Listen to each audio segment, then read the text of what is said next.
let's start talking about it right away. So, let me get the little float in the world feature for this. I brought notes, chat. I brought flippin' notes. All right. My notes are ready. Let's talk payment processor censorship. Oh my god, then my notes are in the way. Okay, hold on. Okay, this is oh, I feel like so comfortable. It's like I have a second monitor that's like I feel like surrounded by all sorts of things, like all sorts of people, places, and things. I feel like in my element, you know? Kinda, like a little bit, like sorta. Okay. So, I'm gonna just like write years down. I'm gonna write notes, and then we'll talk about what that has to do with payment processor censorship. There's a lot to this story that I want to talk about with you all. I'm also gonna see if I can get the bat out of the way. Can I get the...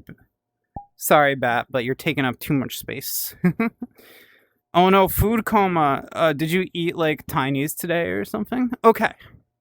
To begin, in the beginning, there was the 1980s.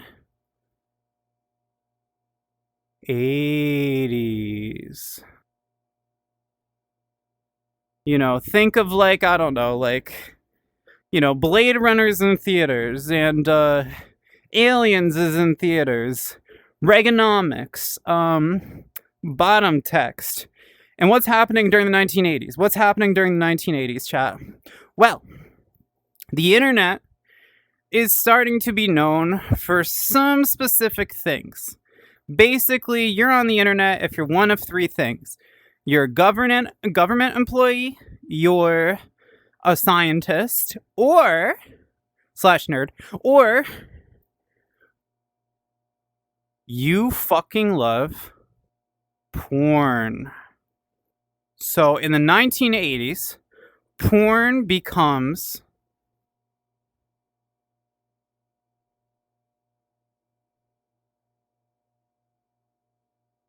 a major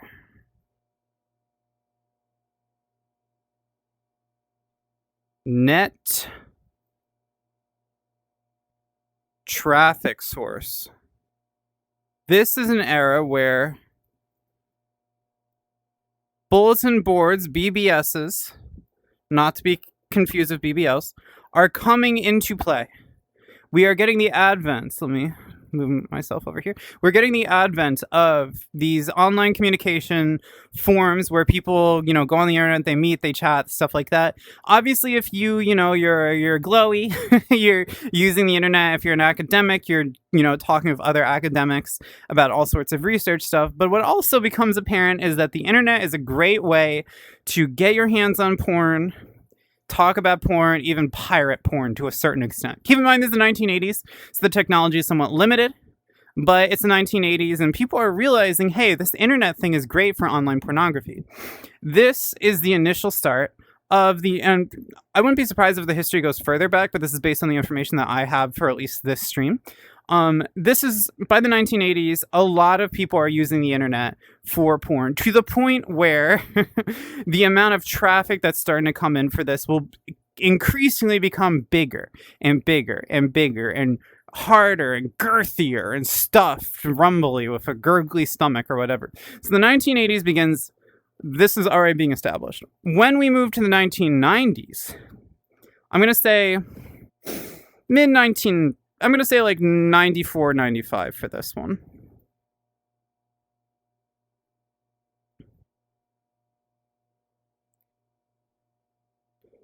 All right, let's see how this works.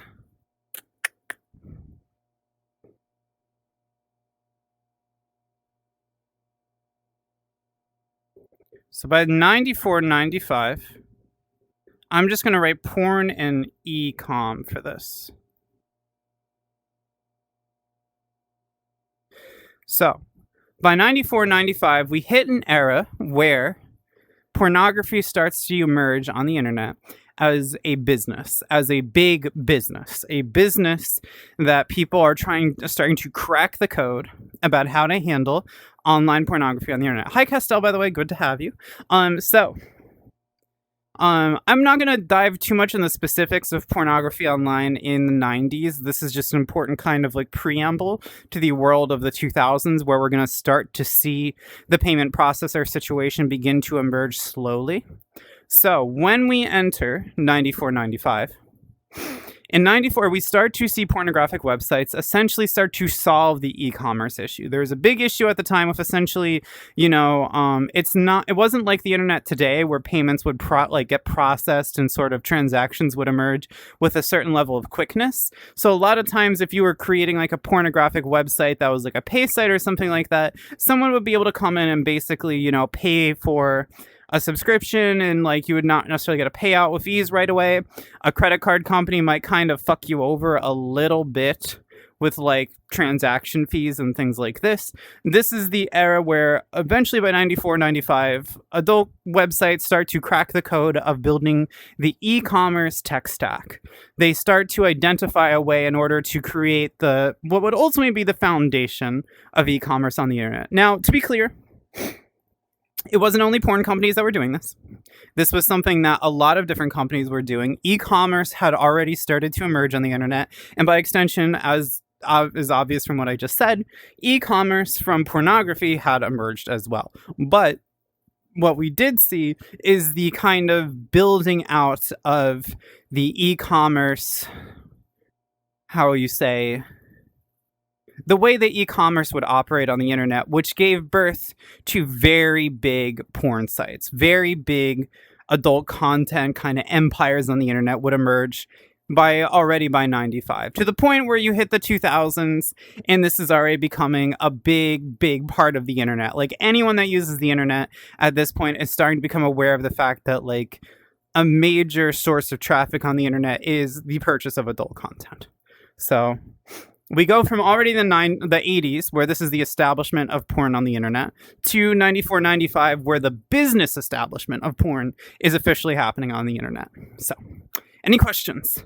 Then we're going to get into all the payment processor stuff. This is like the prequel. These are the 3 movies that were made like after the originals, but like, George Lucas worked on them, so they're kind of actually good in retrospect because things got crazy after he left, so that's how it works. CC, who's up with their CC bill? Good to have you, Coco Ren. Glad you like my tail. I used to be a little bit embarrassed about it. I was going to get bottom surgery for it. But everyone tells me it's rather big for a girl, so. We are pro sex worker even as conservatives, so we have some knowledge we pick up over the years based. Deep Throat and movie rentals, yeah. I will be clear, there is ow. Why'd you do that? There is a lot more we can talk about with this topic. We can talk about the history of VHS and porn. We can talk about porn chic. We can talk about, the very extreme nature of attempting to censor pornography IRL, and how the emergence of this, particularly this was, paving the foundation for it, but this led to the death of the physical sex store in a lot of ways, and the cleanup of places like, say, Times Square, that for those of you that have read Times Square Red, Times Square Blue, it'll sound familiar. This ultimately led to the cleanup of places like Times Square because people were able to privately and quietly and discreetly purchase their pornography over the internet with ease as this emerged. So the 90s became also the beginning of the death of the IRL physical adult space. NYC used to be a sex pest central. I mean, like, that's the thing though. Like, if you know about like Midtown, right? Like, a lot of BDSM dungeons are in Midtown. Why? Because of Times Square, and also because of the trains. I created an adult site in the late 90s hosted by Cave Creek. Their side business was payment processing under the name CC Bill. That's so cool! I didn't realize that at all, Coco Ren. I didn't know you were an OG. That's sick. All right. So with this kind of initial history out of the way, I'm going to start talking about like where things really begin. So 2000... Picture this. The millennium's begun. The Sopranos is on the air. Oh, how much more betrayal can I take? And at this time, ever the innovator of payment processors, Amex stops doing business with porn. Oh! How much more betrayal can I take? So, I'm sure a lot of you are going to be asking, what? Amex doesn't do pornography? And that's true. That's true. So, let me move my delicious, lovely VRC lens. Beep, beep, beep, beep. Whoa, no, wrong way, sweetie, wrong way. Okay, yeah, there we go. Oh, yeah, there we go. Okay. It's just, how much more betrayal can I take? Okay. So, Amex in 2000 ends processing adult content. Amex gave a reason for this at the time. This was, obviously, they're a little ahead of the curve. And Amex basically said, look, people get their credit card statements, bill comes due, and they're very embarrassed that they have pornography as a something they're purchasing, so they immediately try to charge back for it. Now, in today's day and age, a lot of payment processors, credit card companies still continue to say that that's a common occurrence. I am personally a lot more skeptical. I think it's somewhat obvious to me that the chargeback is fading a little bit because porn is becoming a little bit more normalized. Privacy around, getting your credit card statement is becoming a little bit more, there's a lot more privacy around getting your credit card statement. You can get it digitally, not in the mail anymore. You have to remember this is a time period where people are putting in John Doe who lives with Jane Doe. John Doe is putting in big sluts dominate me www.w.com and is paying for this, and physically in the mail it might say big sluts, and then their wife is honey, big sluts dominate me, what's this about? And then the husband's I don't know anything about that, my credit card must have been stolen. Amex, charge back please, fraud, Amex, I don't know anything about big sluts. And so that's kind of what happened in this time period. And I think this was a lot more common back then because there was a lack of privacy. You were not getting your Amex credit card bill in the mail, and you were more likely to have the missus or the mister look at it. This is actually an interesting point as well, because we did see in the 2000s a boom in pornographic consumption of women as well. About 2000, I forget the exact numbers, but I think it was around 2002, 2004. The number was 8% female viewership. And then a couple of years later became over 50% female viewership. So it's also, keep in mind, there's a time period where the average male consumer of porn, even though this is obviously not always true, there's a lot of women that were already consuming porn at that time period, but the average porn consumer was male as well. So, hell yeah, education. Good to have you, Lumacat, cute cat. Hope you're doing well. We still have a lot of porn stores here. Can't prove it, but pretty sure it's a front, or there is still demand for DVDs. So you need to understand that even though the physical, kind of porn store has often been pushed out, it's not completely gone. If I go to Times Square, if I decided, no, I'll stream today, goodbye, and I went to Times Square right now, I would see a lot of porn shops still there. Now, they're kind of skeevy. They're kind of gross.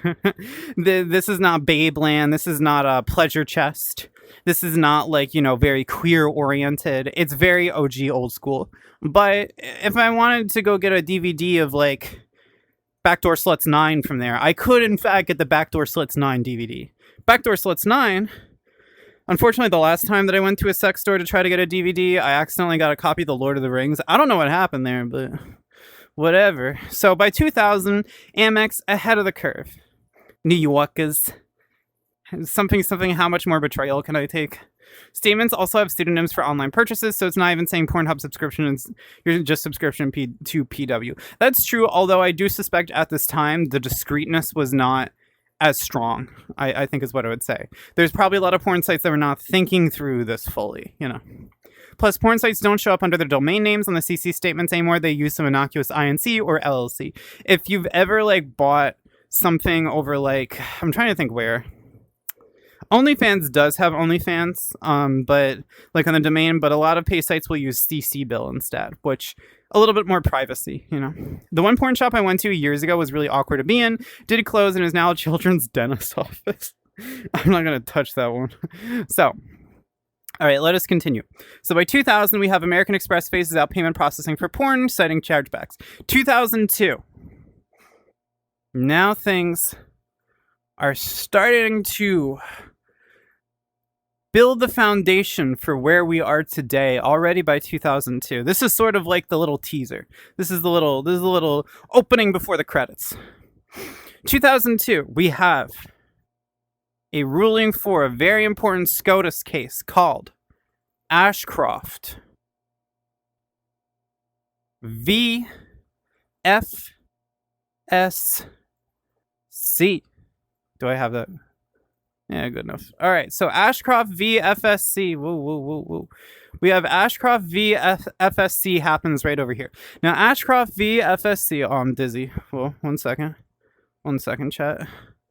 Okay, no, I'm good. Ashcroft v. FSC shuts down a federal law called CPPA that was essentially, think of it a little bit like a very early sort of like dinosaur of Texas Senate Bill 20. This is a federal law that essentially significantly increased the broad definition of child pornography into the realm of like virtual child pornography. Ashcroft versus Free Speech Coalition was a Supreme Court case that eventually led to CPPA being stricken, being considered unconstitutional because it basically, the way the court ruled was that there was a broad scope of what virtual child pornography would be, and because of its broadness, it went up against the First Amendment. Therefore, this Supreme Court case concluded that CPPA needed to be stricken, and there was a little bit of additional appeals, legal battles around CPPA, but in the end result, CPPA basically went the ways of the dinosaur, and it built this idea that started to get whittled down over time, although I won't be talking as much about what's ultimately kind of low-key the lolly show question, but it did start this precedent of a more expansive idea of free speech on the internet. Like, it reinforced Section 230, and it reinforced the idea that, like, strict putting in the screws on pornography, having this idea of, like, really trying to moderate around virtual content deemed obscene would be a non-starter with the courts at the time. Obviously, essentially what I'm saying is that this is still a time period, even though you have this going on with Amex, this is still a time period where it does feel like things are heading in the right direction politically for free speech on the internet. It does feel like this is an era where pornography is allowed to silently flourish on the internet, as long as it's not, you know, doing illegal things, right? As long as we're not talking about, you know, the abuse of individuals in the production of adult content. So, something else that happens in 2002, and I think this is kind of the beginning of what is eventually going to be a rather uncomfortable history for us, is eBay doesn't burp. That's not what it does. Acquires a little known site. You might have heard of it. I don't know if it's that popular these days anymore. Called PayPal. No, just kidding. It's PayPal. So at this time in 2002, eBay acquires PayPal. Now, you might be thinking, like, what the fuck? Like, all these businesses obviously were acquiring each other, Anna. Why does this even matter? Like, I don't care. Well, it does matter a lot because this was the beginning of a shift in policy for eBay around adult content. Essentially, what we saw with this period is, with the eBay acquisition of PayPal, PayPal began to be a little bit, how you say, a little less pleasant towards those that would consume adult content and purchase adult content via PayPal. This was the beginning of the era of PayPal where adult content was basically no longer welcome via PayPal. We would see this progress in just 2 years. I'll talk about this in a minute, where essentially what ended up happening was PayPal basically told not porn businesses, but literally porn consumers, i.e. like you and me, assuming you also buy porn by the carload like me, basically told these people, fuck off, you know. This is the beginning of that. Hi, Doling Long. Peter Thiel was tired of being cucked too many times. Don't even get me. Okay, we haven't even begun just talking about PayPal discrimination of gay content on the internet. The Bush administration era, where PayPal decided, like, we're gonna discriminate against, like, not gay porn, just gay sites. Like, we're about to talk about that too. There's like a very long history of like this, especially like essentially leading to PayPal becoming a piece of shit. So we're entering an era here where PayPal essentially is becoming the monster that it is today. The awful, fucked up, very bad, no good monster. Future historians are going to find a lot of penis-shaped kitchenware. I wonder if it was some sort of ceremonial thing. I mean, like, for me it is. Like, you know, for me it's like that's ceremonial, you know.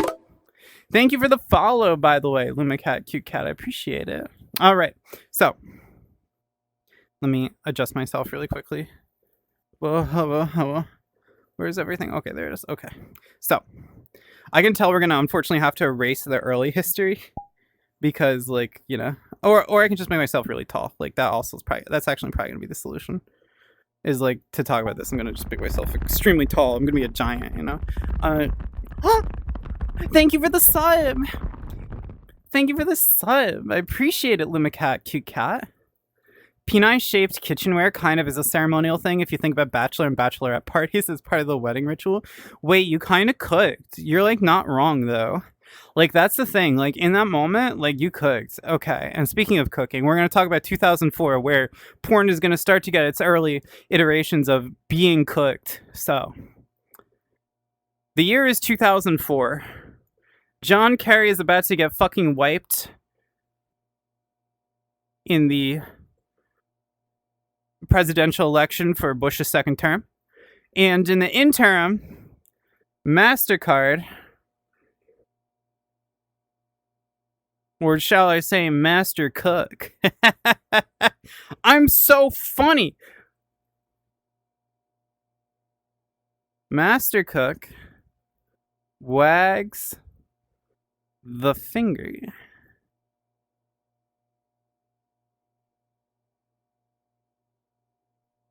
at porn. All right, so what do I mean by that? So this is a time where essentially, here we go.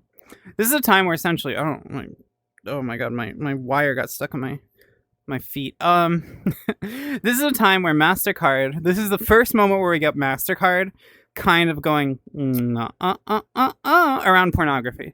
Now, what happened at the time was essentially MasterCard. I mean, there's a larger history of, you know, MasterCard trying to, like, basically, like, nickel and dime adult content creators and stuff like that, you know, being anxious about, like, chargebacks. But MasterCard in 2004 basically says, gotta be careful with that illegal content.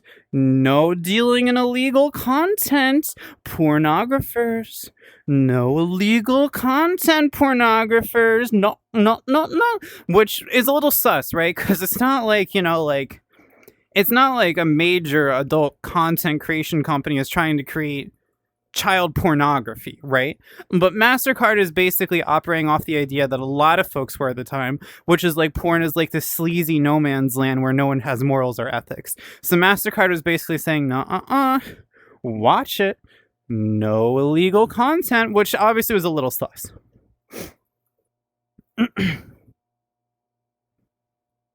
Yeah, so there's COPPA and there's CPPA. CPPA is a lot older. CPPA is like 96, if I recall correctly. All right, so meanwhile, as this is going on, remember I mentioned PayPal would show up again? Those bastards. Peter Thiel, you piece. PayPal. Porn fines. I believe these were pretty serious fines. I'm pretty sure they're like $500. But basically, what PayPal said at the time in 2004, PayPal was basically taking stances against gambling and it was taking stances against pornography. And what PayPal said was essentially, if you're a consumer that's going to use PayPal to purchase porn, we're going to start fining your content. We're going to start fining you for purchasing pornography. Go find another payment processor, not us. Now, of course, things would kind of change a little bit with PayPal over time. We would start to see them embracing, say, working with Pornhub until 2019. We would start to see PayPal partnering with like certain like retailers of like, sex toys and stuff like that. But at this time, PayPal was starting to take a little bit of a hard stance. So I think it's important to note that this is pretty early on in the history of like online content and payment processors. And we already have PayPal, kind of off the back of like Amex doing it 4 years ago. PayPal is also coming in and saying like, whoa, no porn. We're done with that. We're done with that. No more pornography. We're done. We're done with pornography. There was basically 2 laws of similar names, an old one and a more recent one. Yeah, exactly. Her feet sensed you coming. Who's up with... Does anyone want to, like, be under my toes after all this is done? Like, does anyone want to be under my toes? We can make that happen, I'm just saying. 9/11 was too powerful. Killed John Kerry. John Kerry actually died at a 9/11 eye shake emoji? Yes, please. We legit should have broken these companies up earlier, but didn't know how big they would become. Yeah, it's very true. Okay, speaking of which, 2004, we have PayPal saying basically go fuck yourself if you like are buying porn. And we are starting to see a little strange something, which is PayPal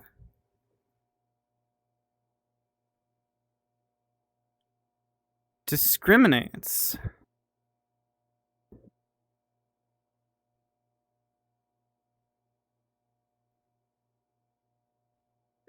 At gay. That looks pretty bad, but whatever. Websites. So in this time period, same exact year as all this shit is going on where PayPal's like, like, go use another payment processor if you're going to be handling pornography.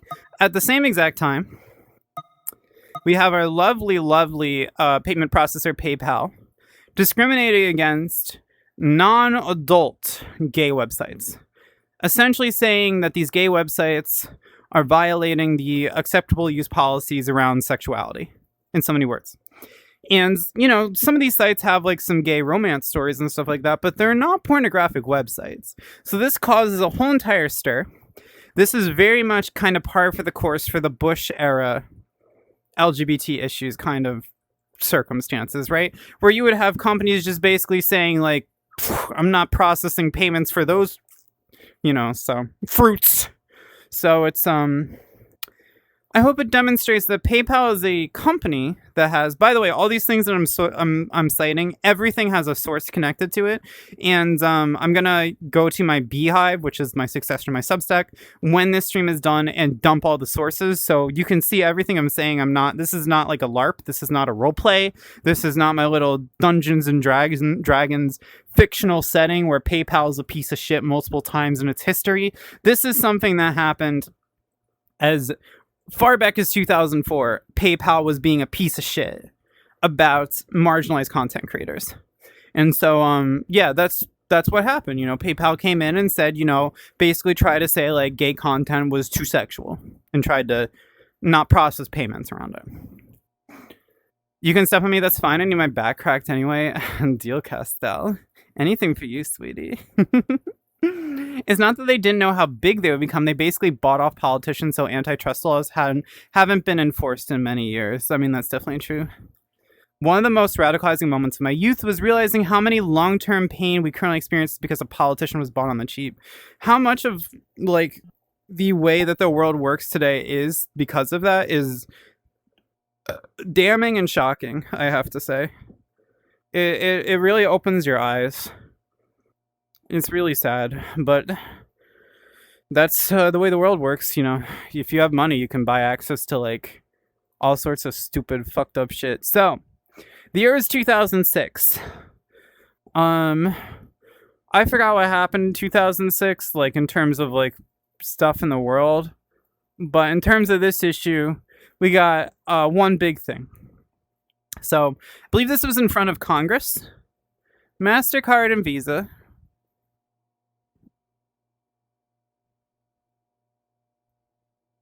I'm gonna write so Twitch doesn't like bother me. Cheese pizza. MasterCard and Visa cheese pizza.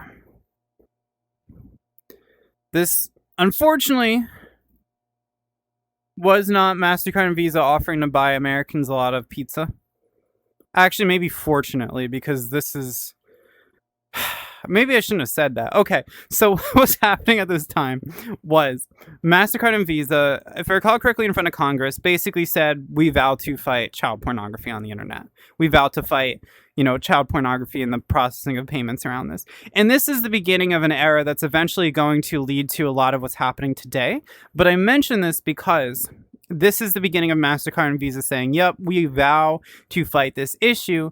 And it starts to become a situation where it's going to lead to, what's the right way to put this? This is when we're going to start to see situations, right, where it feels like MasterCard and Visa, in the process of fighting against a real societal evil, like a very fucked up thing that happens in our society and many different kinds of societies in the world, in the process is crossing over and potentially hurting customer civil liberties, potentially, tightening the screws on things in the name of a good cause that unfortunately they should not be. This is the beginning of that, where in an attempt to target child pornography on the internet, they might go too far. They might target content that has nothing to do with child pornography. They might censor parts of the internet that, again, have nothing to do with child pornography, that are not high-risk areas for the creation and the dissemination of this kind of content. And you do start to see, this is kind of planting the seeds for, I think, what you kind of see today, right? Where it's like MasterCard and Visa will get very upset about, say, like, Collective Shout calling them in and saying, oh, there's child sex abuse games on Steam. But meanwhile, MasterCard and Visa, not a peep when all the Roblox stuff is going on, right? They're kind of like low-key quiet about it. So this is kind of the beginning of MasterCard and Visa basically saying like, yep, there's a problem, we're gonna fight it, which, absolutely there's a problem. At that time period, there absolutely was, like, especially, like, there was a lack of ability to track for it like we have today. But also, there's like a lot of like kind of like disseminated content like that has literal like ID tracking on it, like fingerprint tracking, to identify when people are accessing it so we can arrest people who are accessing child pornography. But at the time, it was a much more of a situation where it was like everyone was catching up to this issue happening on the internet. So it was understandable that MasterCard and Visa took a very strong stance around it. But this is the beginning of, in the attempt of saying, yes, we're going to fight this issue, we are going to run the risk of them crossing over and hurting civil liberties or censoring people. So that have nothing to do with this kind of content. I mean, if you buy a ton of cheese pizza, people can put their own toppings on top.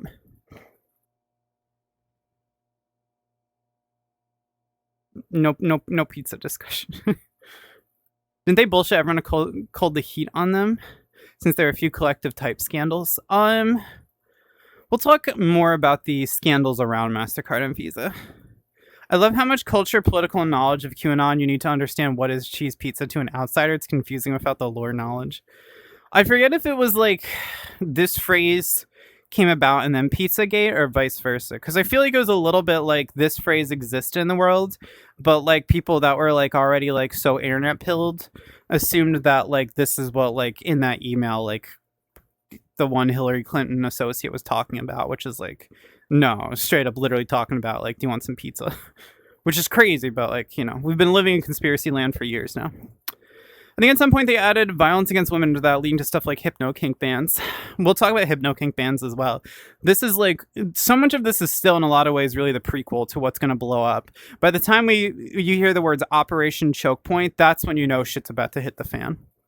Roblox definitely had structural problems on multiple levels of how they ran safety, creator payout, and communication, etc. The grooming thing was just a thing that stuck. I think in a lot of ways, Roblox just kind of was like hoping that people would ignore like all the problems that existed on that platform. And of course, I mean, like, I don't know about you. If I hear if I hear a platform continuously has an issue with the exploitation and the grooming of children, I'm gonna sit there and say, what the fuck is wrong with this platform? Which Roblox never did. So Roblox is evil. I agree. I do think it is. I do think Roblox should have taken significant steps to protect its platform. And I say that because thank you for the 10 bits, by the way. I think so because of the simple fact that a lot of children's social media platforms have existed without this problem or moderating this problem out. I do think a lot about Club Penguin, right? Like Club Penguin had a lot of trolling and had people coming in and fucking with, messing with kids and stuff like that. But also it did a pretty good job of identifying when someone had like a bad username and getting that person the fuck out of the room, My sister still lived like 5 minutes from the pizza place. Yeah, didn't someone bring a gun to that pizza place? Comet Pizza or whatever. One of my friends asked me why I don't let my kid play Roblox, and I was like, because I have a brain and use the internet enough to know better. Yeah, if I like ever had kids, like I would be doing like the like online moderation, like and surveillance of what they're doing. Not to a serious extent, like not checking everything they're posting on social media, but definitely like seeing what sites they're going to, making sure they're not going somewhere they shouldn't be going, using those hardware like content, the hardware like child locks that like every adult agency, like adult industry activist and advocate has been asking for, right? Because we all identify that those things actually work in protecting children from accessing content they shouldn't at a young age. So that's what I would do. I'd be using those child locks in order to protect my kids. And also making sure they're not going on sites that like I feel like they might get taken advantage of on. All right. So 2008 hits. And we're going to be talking briefly. This is thanks to, I forget who, but someone on Blue Sky mentioned this. But a certain someone that everyone loves and thinks is the greatest guy that's ever been governor of New York comes in. And his name's Andrew Cuomo. And Andrew Cuomo at the time is Attorney General for New York. And he is basically asking New York ISPs to ban the alt section of Usenet. Now, this is kind of connected to what's going on over here. It's under concerns that there is like child pornography on the alt section of Usenet. And I believe there was like maybe a like one or two kind of like forums or something like that in the alt section that did have a potential issue of this. But you need to remember Usenet and the alt section was kind of like, it's kind of like Reddit, like at the time, like Usenet was kind of the precursor to Reddit. And having like an ISP-wide ban on a specific, very popular section of Usenet alt was a target on general adult content in general. And kind of like what I mentioned here, this issue of basically demanding this level of like civil liberties, like censorship and civil liberties violation. That's exactly what happened with Usenet over here, right? We're talking about a situation where, in order to solve a very real problem, Andrew Cuomo is essentially demanding ISPs just completely stop having a relationship with the alt section of Usenet, which is going way too far. So I want to identify this here again, even though we're not going to be talking as much about politics stuff here, save for things like Sesta Fosta, because we're getting very close to when things really start to go hot. This is kind of like the Cold War era of it. It's like things are very cold, but we're building up to the censorship that we see in the 2010s. But this is kind of one of the big moments where we see the censorship start to get hot because of this issue of child pornography. Love how communication tools are being restricted for quote-unquote child safety instead of teaching how to identify danger and boundary-pushing vocabulary. Also not providing better report tools to children. Yeah, right. I remember Usenet. I like barely used it, but I remember it too. Counter the tan suite for real. Did anyone actually care about that? Obama solves racism. America is saved. I wish. All right. The year is about to be 2010. And we're about to see the start of payment processor censorship proper. There's going to be... Does anyone remember a certain something that happened in the 2010s? Very early 2010s. That a trans activist a lot of us know and love nearly got killed over. And doing the research for this was surreal because, it's very early in the history of her as a public figure, so she hadn't transitioned yet. We'll talk about actually what came like first in chronological order in a second, but I'm actually going to talk about this first.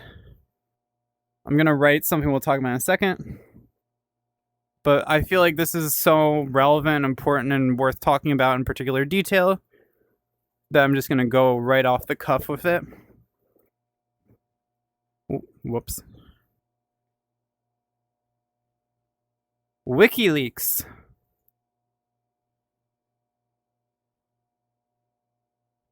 And PayPros.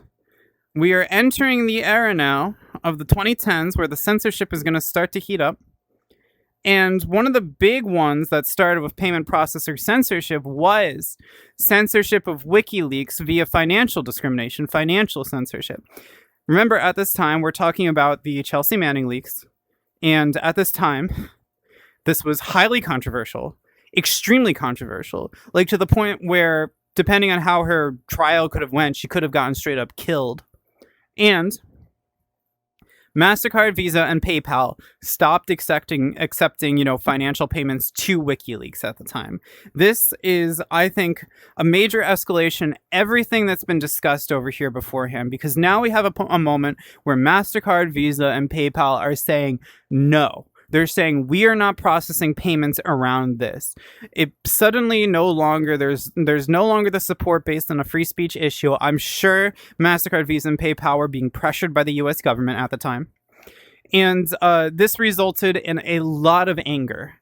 And a lot of anger that, if I recall correctly, I think like MasterCard's website was hacked.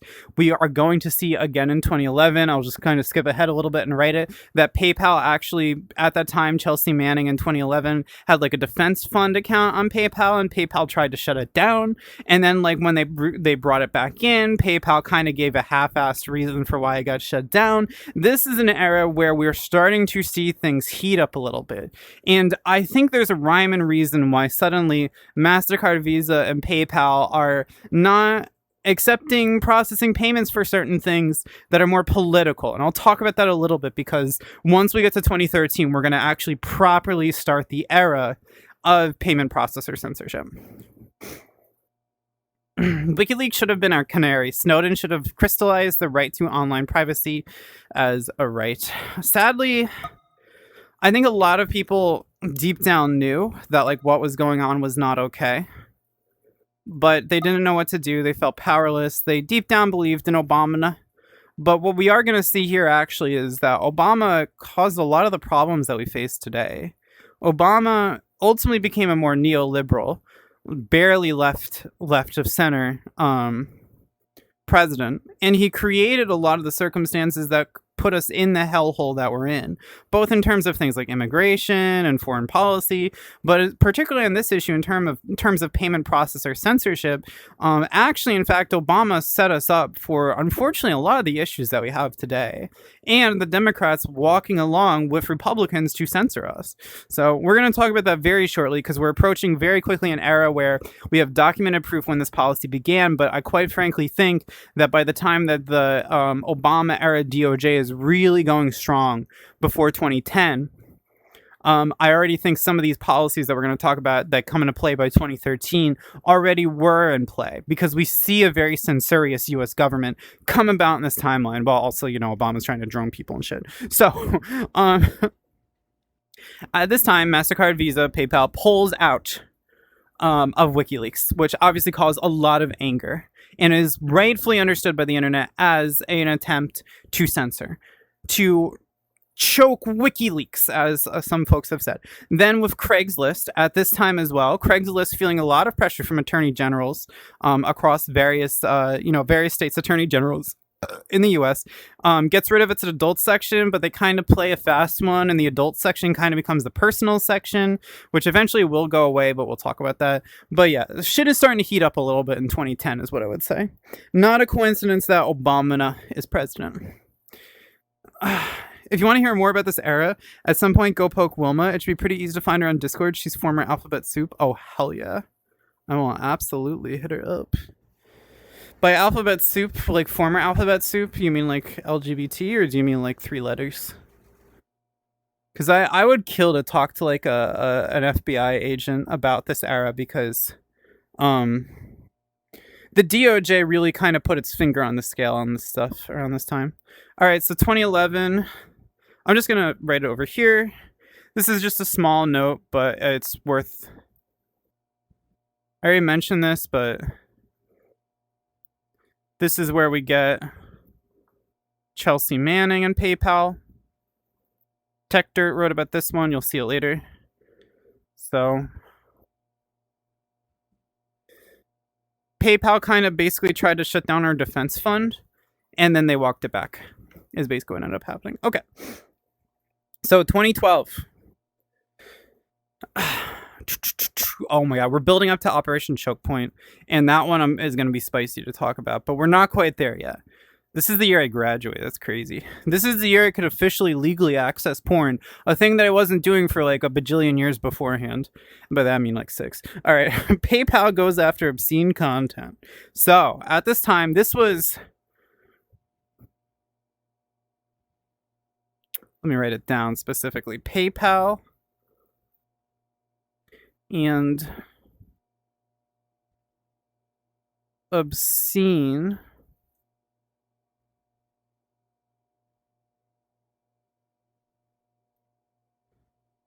erotica. So now we hit an era where PayPal is not really being much of a pal anymore. Isn't it kind of funny that it was originally called PayPal, but actually like they've hardly been a friend to anybody in all of this? Like they've been kind of a dick. Like what kind of friend does all this? You know, it's like not really my pal. It's kind of like my enemy. They should call themselves Pay Enemy. Pay Foe. Like display of challenge coins on her desk, one of which has "Let me look at it real fast" and Eaglefa scuba mask on the other also says Tertioptio. Yeah, hit me up over Discord. AC Balance. I want to chat. That'd be sick.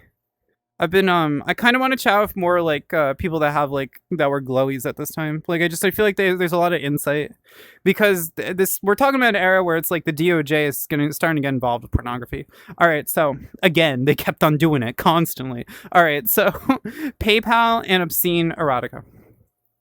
Pay Parasite, my new payment processor service. So at this time, we have PayPal targets Smashwords and a couple other sites that are hosting erotica. And it's essentially saying that they're not going to process payments with these sites. Smashwords was one of the big ones. And the content being targeted is, you want to take a guess? Rape, bestiality, and incest. Yes, this has been an issue for 13 years now, this specific content being targeted over here. So this is not anything new. I hope this is established by now. This is not anything new. PayPal essentially started to say that we're not going to work with these sites anymore. We're not going to process payments anymore. And then they ended up, in fact, walking it back. Pretty nice. But at the time, obviously, this was very, very much an alarming thing. Like, this was the beginning of what seemed to be this era where PayPal is growing increasingly more likely to discriminate. It's hard to even recommend crypto, as governments have been pretty much done a power grab and are also locking it down, like what's left buying adult content by physical mail. It's actually very funny. While I was doing research for the stream, and it was a lot, like there's a lot to go through. There was some stuff that also didn't make the cut because it just was too obscure. Like some of the stuff here has felt like factoids and just kind of trivia, but there's some stuff that's like trivia that I couldn't even include. And so it's very fascinating because there was a time as well when the EFF was like they're like, Bitcoin is the future for like protecting people. It's the future of a decentralized financial institute. And then like what ended up happening, obviously, it was like they never say that now. Like it's very sad what's also happened as well. So let me back up for a second. Okay. Turn on selfie mode. Whoa, okay. So as you can see, we have basically gone through an era of craziness. We start with, you know, porn is kind of like popular on the internet. Amex in 2000 starts to stop processing payments. Then in 2002, we have Ashcroft versus FSC. eBay acquires PayPal, which begins the era of the censorious PayPal. MasterCard kind of points the finger at porn, but kind of things are okay still for the most part. PayPal does start to increasingly make it clear that it's in the business of censoring what people access. And increasingly over time, we have this focus on protecting people from child pornography on the internet. Very noble thing to do. Unfortunately, it's going to go way too far in multiple different occasions. We have the era of the WikiLeaks censorship from PayPros, which starts the beginning of this precedent of MasterCard, Visa, and PayPal deciding they don't want to work with somebody. I mean, they don't want to process payments around somebody who's considered not considered basically censoring free speech. Like, we have this come up again, and we have this come up in 2010, building a precedent, and then by 2012 we have the first iteration of obscenity-based censorship from PayPal, where in the case of erotica, not even like visual pornography, but erotica, PayPal comes in and says, hey, if you're writing like anything about rape, bestiality, or incest, that is going too far. Therefore, your websites we're not going to process payments for. So it's this is kind of the beginning, or this is the end of the first phase of payment processor based, how I say, circumstances. So now we're going to talk about. I'm going to have to grow for this. I'm sorry. I know you guys hate when I do that. I know you guys hate when I'm big and tall and round. I know you hate when I get like super round. Oh, sorry. I didn't mean to eat you, but I did. And you were delicious. What? Whoa. You're a little close for comfort there. Oh, trying to sneak up on me when I'm not looking? Is that what you're trying to do? I know your game. And it's, your game is Tetris. I know you like playing Tetris. Okay. This should do it. No, wrong. Whoa. Come back here. Nope. There we go. Okay. Hello. Hi. Tall woman sweats. Do you have a type, Castell? Do you have a type? Do you like tall women? I like being tall. I'm just saying. Fucking unwatchable. Depressed emoji, explosion emoji, pain emoji, going larg. Noble reasons are often co-opted pretty easily. That's so true. Okay. So let me move this really quickly. Floats and whirls. And where's my fucking... Okay, I'm actually going to change colors here. We're going to lock in and change colors because we're beginning the kind of... what I would consider the beginning of the era where things get hot. Hot. I'm going to get a little taller. I'm 1.74 meters right now, and I'm growing so big and large and round. How big is 2.26 meters, guys? This might be a little too big. Okay, how big is 2 meters? Like, in American, and normal. How big is 2 meters in normal, guys? Can someone kind of fill me in and get back to me in this? Alright, so. Actually, we're starting this in the exact perfect moment, because this is the beginning of 2013. And 2013 starts with a bang. With a little something called Operation...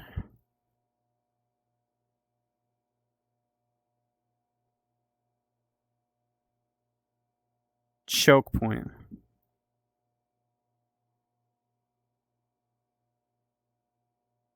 I think it's technically 2 words, but I'm going to write it as 1.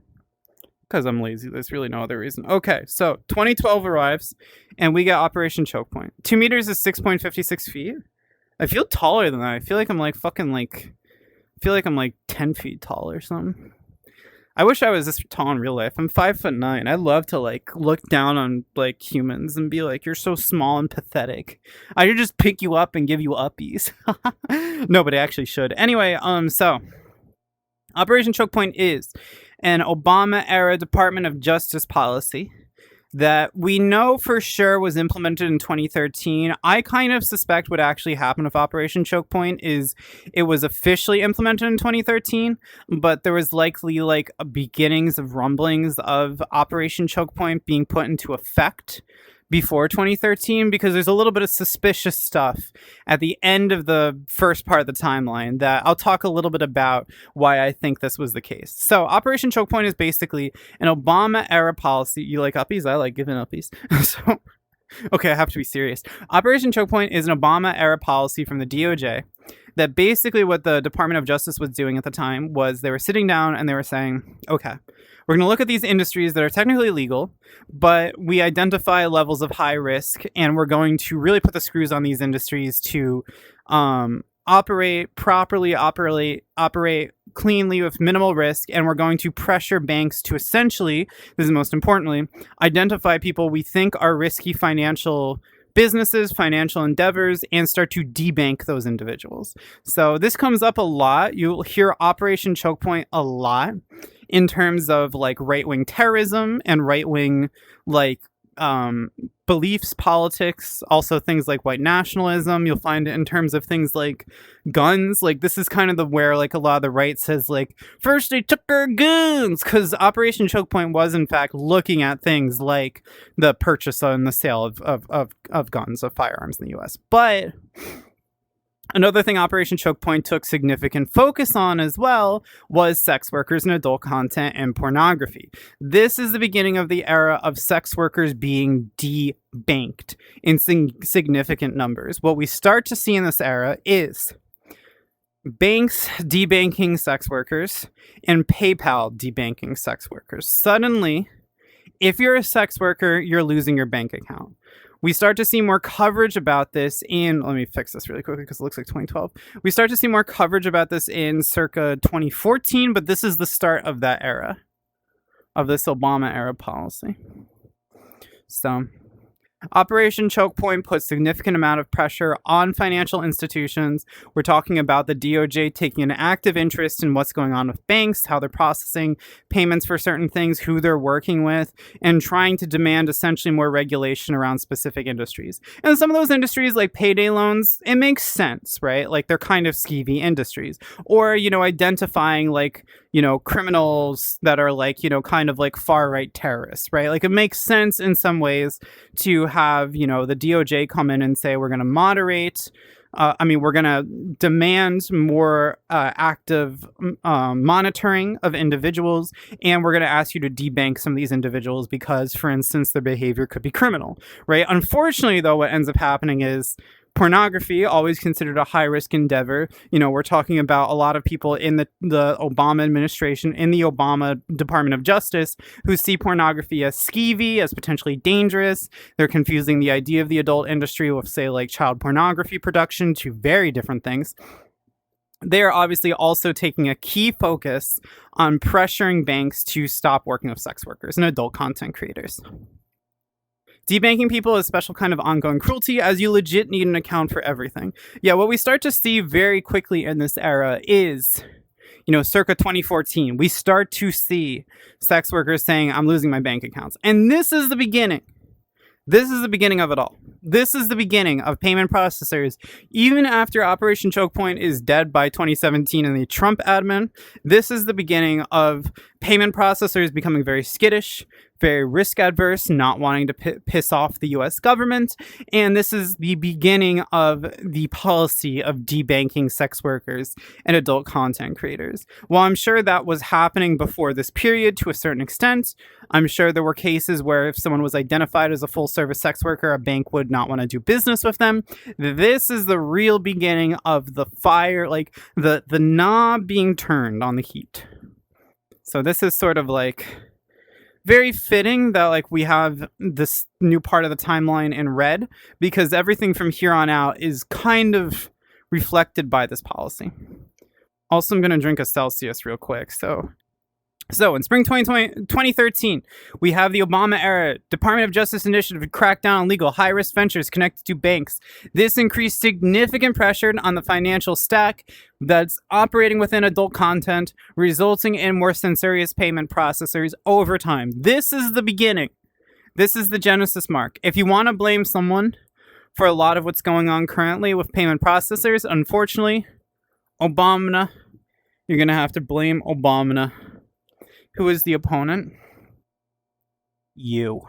I'm gonna eat you. Yummy, delicious, delicious. Okay, so after then, we do have something interesting happening though in 2013. You know what starts in 2013? Patreon.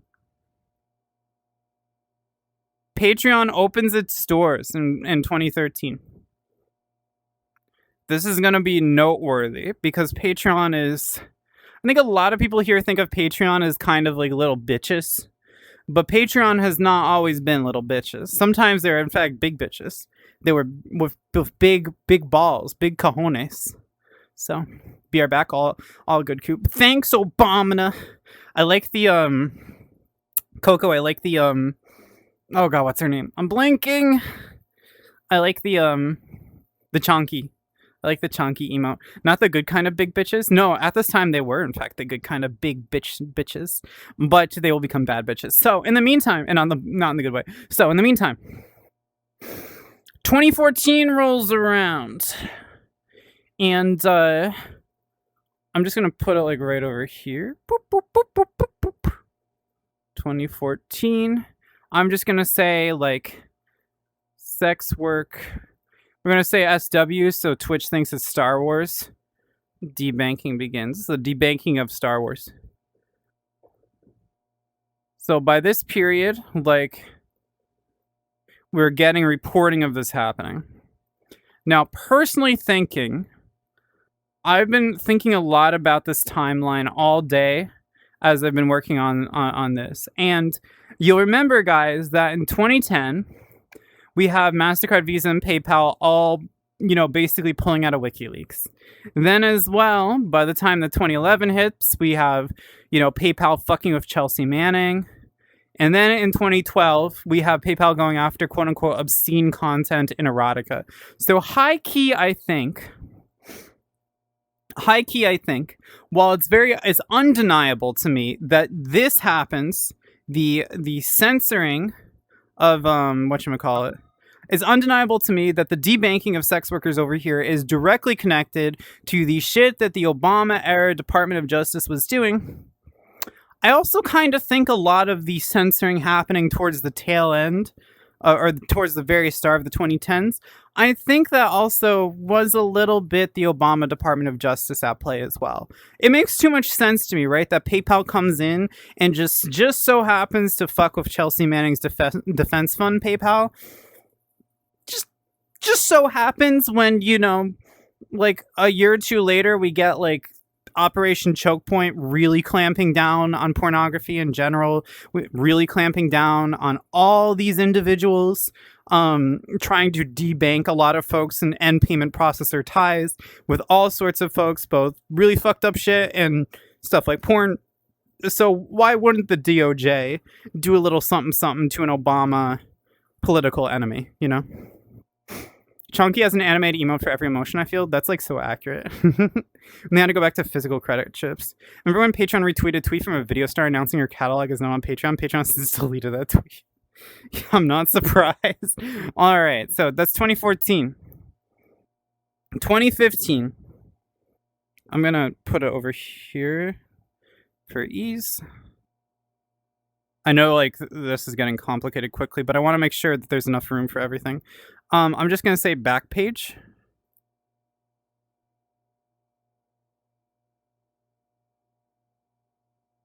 And that's, let me make sure I got this right. Okay. Yeah. Thank you for the follow, by the way. Draco Proto, I appreciate it. So at this time, the year is 2015. I'm very sorry about the chicken scratch. The year is 2015. Backpage already is being considered, it's one of the main targets for online censorship in general. There's like Nick Kristof, everyone's favorite cuck for the New York Times that later gets Pornhub to be like fucking devastated. Like Nick Kristof is writing about how bad Backpage is. Everyone fucking hates Backpage at this time. They're like, Backpage is awful. Backpage is awful. Oh my God, there's so much human trafficking going on. Said like Mr. Crocker on Fairly Odd Parents. Human trafficking! like all over the place is constantly they're claiming that about Backpage.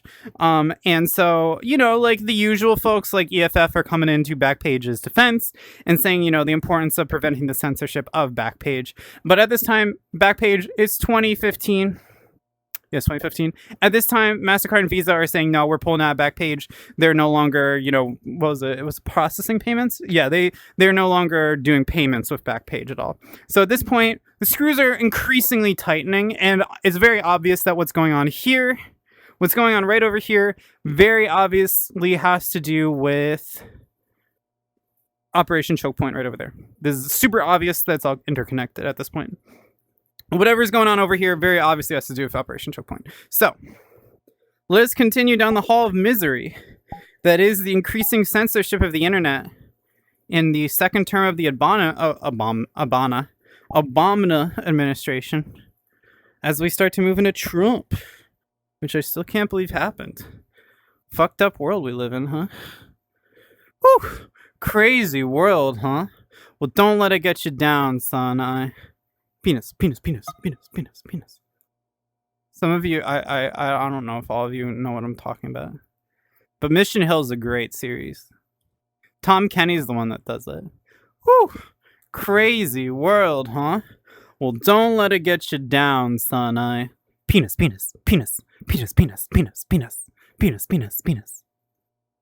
Whew! Ow, thank you, I was gonna loop. Crazy world, huh? Okay, so the year is 2016. Not too much on this front, but it's just something that's going to become relevant later. Patreon.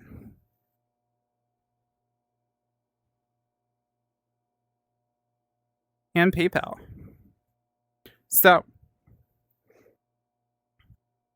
at 2016, Patreon strikes a deal with PayPal. Basically, Patreon operates in a way where PayPal is now officially going to be able to. Let me correct myself a little bit here. I feel like this is a little. Okay. There we go. Okay. So basically, at this point, Patreon is able to work out a deal with one of PayPal's subsidiaries, and now adult content on Patreon can be processed via PayPal. Remember how I mentioned earlier that PayPal was very strict about porn for a time, but then they start to kind of pull it back a little bit? This is a good example of the fact that they have pulled it back to a certain extent. Basically, what Patreon said was, hey, look, when it comes to the content on Patreon, this is not high-risk content. So let people fucking buy shit, like subscribe to like adult game developers on Patreon already, please. Like using PayPal. We're not high risk. We're not the people that you are particularly worried about. And so the PayPal subsidiary that Patreon worked with was basically like, oh, okay, yeah, okay. And my sex ed were all of those medical books I found in the public library and a few I found in school library. This is like not your public school sex ed. For penis, next penis loop. Who's up looping their penis? You know what I'm saying? Anyway, so at this time though, what I think is particularly interesting is, well, I don't know why my arm did that. At this time, what's particularly interesting is that Patreon, while announcing that it secured this deal, is basically like, by the way, we think it fucking sucks how payment processors hate adult content and treat it all as high risk. Like, that's not okay. Patreon's basically at this time coming out of the gate swinging, saying like, look, we're with you on this one. Like, we think actually that these guys are fucking clowns. And like, it's so unfair that if you want to do adult content, it's so unfair that PayPal will not be, in fact, your PayPal. It will be your PayFo. So just know that us at Patreon, we got your back. We're looking out for the little guy or girl or micro penis or whatever. Like, we're looking out for that. So at this time, Patreon is very interesting because Patreon looks like a friend to everybody in this situation. Now, what's very funny is 2017 hits. You can't make this up, guys. This is like so 2010s, by the way, because this was what the 2010s were just like. So 2017 hits, and this is actually second, but I'm just gonna rate it first. This happens like later in the timeline, but Patreon cracks down on sex workers. We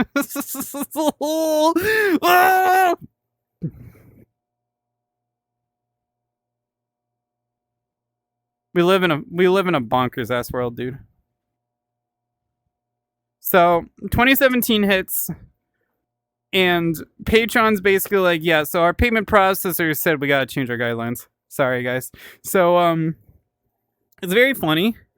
Like basically, like mom and dad came in and said like, I get it, you want to like work with like sex workers, but it's not happening. That's not happening. So payment processors basically said, hey, you want to work with us, you're gonna have to change your content guidelines. This was a massive betrayal to sex workers and adult content creators on Patreon, and this begins the era of Patreon becoming more censorious. But it is a mixed era, and we'll talk about this. Now, what you need to understand is basically right before this timeline, right before this occurs, Patreon was, what's the right way to put it? I talked to an anonymous adult game developer for a recent story that I wrote for my Beehive, and which, oh, that sounds disgusting. Like, it sounds like I wrote for my Beehive. They were not thinking about the name of that platform when they said, yeah, we're going to call ourselves Beehive. Oh my God. Like, they did not think that one through. Anyway, though, you need to always hire a pervert on your marketing team. Believe me, I would be a great marketing exec. So at the time, basically, Patreon, when it first started, and what did I say? It was like 2013, right? So in 2013, up until this point, Patreon's policy was basically like, look, please don't do stuff that's crazy, but like, we're going to kind of turn the other cheek. I think it's important to note at this time that the way that Patreon basically worked at this time was very simple. If you, oops, there we go. If you were a Patreon creator, this is according to an anonymous adult game developer that I talked to for a recent article for Beehive, which is a crazy ass name. It sounds like a euphemism for a vagina. According to this anonymous adult game developer that's been in the Patreon minds since the 2010s, like pretty early on in the history, Patreon basically, if you did adult content that like they didn't necessarily want on the site, they were very forgiving. First of all, they tried to, generally speaking, turn the other cheek until they could not. So there would be games with lolicon content is kind of the classic example. And if Patreon felt like you were crossing a line and just kind of openly putting lolicon all over the place, they would ban your account. But like what Patreon would end up doing is they basically say, look, take the lolly shit out of your game and then come on back and you're fine. So Patreon was very forgiving. You know, they kind of turn the other cheek for a lot of different kinds of content. Until eventually this era is sort of the beginning of them starting to clamp down a little bit. Soft Beehive, pat, pat, pat. 2017 Patreon 180. Anna is why I'm on Twitch again after a 6-year hiatus. Aw, Kirk. Anna, shit sucks. It's fine. Things will be better. Thank you. I appreciate that. I know eventually I'll figure it out. I just gotta hustle, you know? I just gotta get in hustle mode. So we have a time where Patreon begins cracking down on sex work. What's going to happen in 2018? And this is where the timeline's really going to start heating up. We're not just talking about like, oh, Operation Choke Point is happening. We're going to be talking very specifically about the direct censorship of all sorts of adult content. So I believe in we. Thank you, Asana. I appreciate that. So at the same time, we have a pretty big escalation. This is before actually Patreon's kind of woes of sex with sex workers begin. And this is FetLife.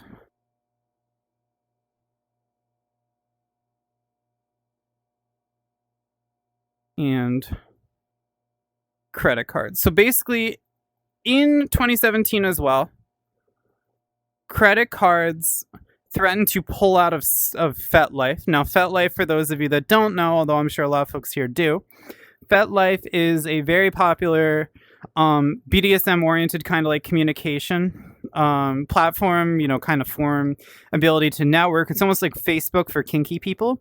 FetLife is pretty important whether you like it or not because it will give you a lot of information on like BDSM events in your nearby area. It will let you connect with people and even meet up with new DOM subs, things like that. Now, personally, I don't use FetLife because to me, it's kind of like Facebook for people that like to be called mommy. Like, I kind of have never liked the vibe on there that much, but it is very important for networking with different groups and events that are happening in your area around kink. And so this is, some of you folks might remember this, in fact, because it was a pretty well-known thing that happened. What ended up happening in 2017 was credit cards were basically saying, we're going to pull out of FetLife. And FetLife, in order to make sure that credit cards did not pull out of FetLife, had to shut down a lot of different groups for different kinds of fetishes in order to accommodate for payment processor worries, credit card networks in particular, credit card worries. So this is a time period now where we're seeing pretty direct censorship, right? We're seeing it pretty significantly. Aw, a tip. You gave me the tip. Aw. Thank you, Daemonia. Ah, thank you, thank you, thank you, thank you. That means a lot. That means a lot. I've met some of my best friends on FetLife. I've definitely connected with a lot of different friends over FetLife and met some folks on there, or like exchanged information of folks I met at parties and stuff like that. Like FetLife, pretty major kink-based social media platform, and so we enter an era now where we're seeing more and more direct censorship emerge. So we're going to talk about in 2018, I think is like, I talk a lot about the idea of like the frog and the boiling pot, like and the heat kind of being turned up, things like that. 2018 is the era where if there's a frog and frog and boiling water, and the heat on the knob is slowly being raised, 2018 is when the knob goes from simmering to boiling. So let me talk about that. Let me do a little explaining about what the fuck happens in 2018, because 2018 things really go hot. This is a big year, and I will say personally that 2018 is the year that I begin paying attention to this issue. So in 2018, this is when I start paying attention to censorship online of adult content, sex workers' rights as an issue, things like that. So in 2018, first, I'm going to do this chronologically. There's a lot here, so please bear with me. There's a lot I'm going to get into. First, I'm just going to write it as IN so no one gets upset with me at Twitch or YouTube or whatever. So, an incest content ban wave.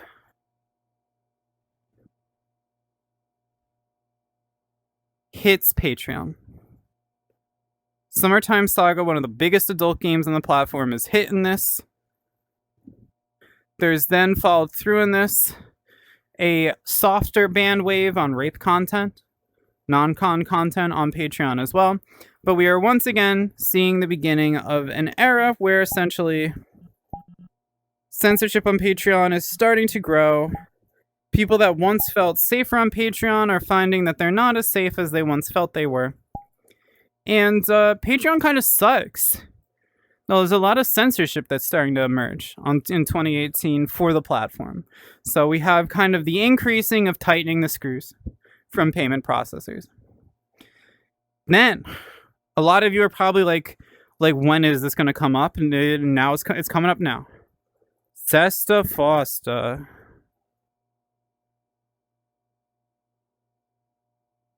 Sesta Foster goes into effect. Now, Sesta Foster is a name I think a lot of folks here have heard of, but they might not know much about. Basically, Sesta Foster is, I would consider, the start of a lengthy fight to carve out exceptions into Section 230, and it passes federally. So, Sesta Foster basically says that it kind of puts platforms on the hook if they believe, sex trafficking is happening on a platform. Sesta Foster passes, and quickly after Sesta Foster, thank you for the follow, by the way, Anita. After Sesta Foster passes, we get Backpage taken down by the U.S. government. I'm not going to write that down because there's a lot that goes on with Sesta Foster, but Backpage gets shut down by the U.S. government pretty shortly after Sesta Foster becomes law. As well, we also see things like Reddit and Craigslist begin kind of pulling down certain things. Remember how I mentioned that Craigslist dodged being fully censored around the adult content section, the adult section, a couple of years back? Well, unfortunately, Craigslist has to pull the personal section now too, so this is kind of the end of an era for them, and things are kind of heating up pretty significantly. Learning sex ed in VR, that's new. It's not that different when you think about how many people are having a ERP and a VR chat when you really think about it.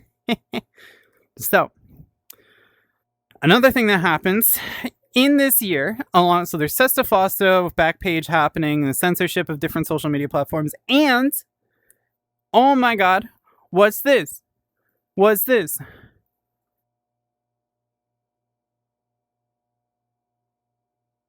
No way. Steam and NCOSE, National Center on Sexual Exploitation, originally morality and media. The faith-connected, the kind of faith-based conservative censorship group. So what happens in this era, very simply put, is NCOSE is putting pressure on, I believe, payment processors to try to get visual novels censored on Steam. And a lot of visual novels become very close, like it's very close to these visual novels being censored on Steam. We're talking about like Kindred Spirits on the Roof. We're talking about Honey Pop. We're talking about a lot of big names and a lot of also indie stuff too, potentially getting the boot on Steam. And NCOSE is gloating, being like, victory. Yeah, we did it. We got the porn censored off Steam. Exploitation, objectification of women ends now. Click, click. So at the time, a lot of people are panicking. A lot of developers are saying, look, we spent a significant amount of time working with Steam trying to figure out a even playing field where adult content didn't hit Steam or a limited amount of adult content hit Steam and no censorship happened. Everyone was happy, etc., etc., etc. Now, what we're finding instead is that you're going to potentially ban our visual novel. So there's a lot of freak out that was happening at the time. A lot of people nervous.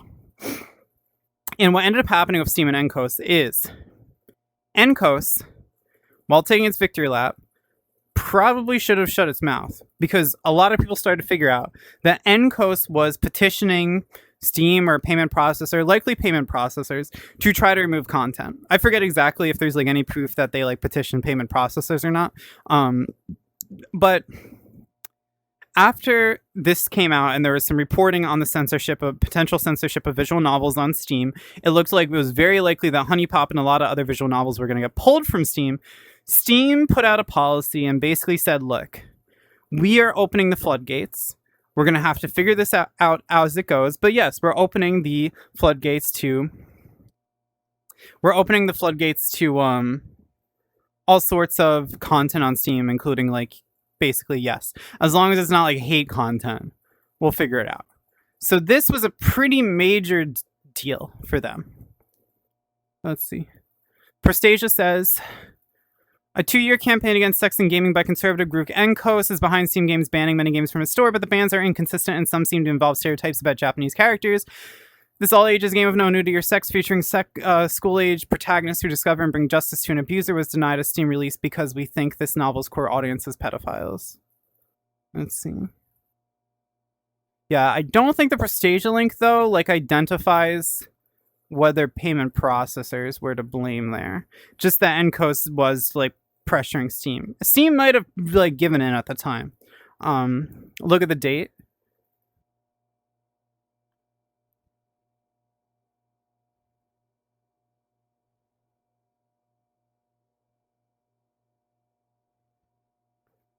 Oh, 2019. Yeah, I mean, don't get me wrong. Like, this was a consistent focus.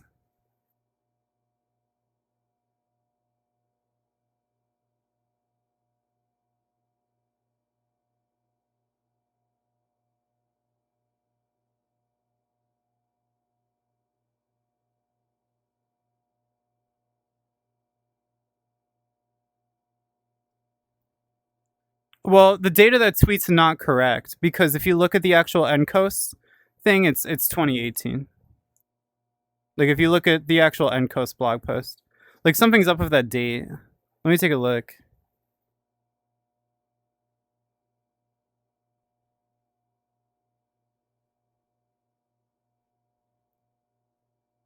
A 2-year... Wait, okay, hold on a second. I'm sorry. And there are other censorship. A 2-year campaign against sex and gaming by conservative group NCOSE is behind Steam games banning many games from its store, but the bans are inconsistent. So all ages game with no nudity or sex featuring school age protagonists who discover and bring justice to abuser was denied Steam release because I think this novel's core audience is pedophiles. The game is on sale in another store. Games from a larger game series feature white characters seem to get passed. There's this underage nudity and sex, though it's not gratuitous and nothing more than you might see in any Hollywood teen movie. The only committee is me right now to discover games like this. I mean, I will say that NCOSE continued to pressure Steam over the years.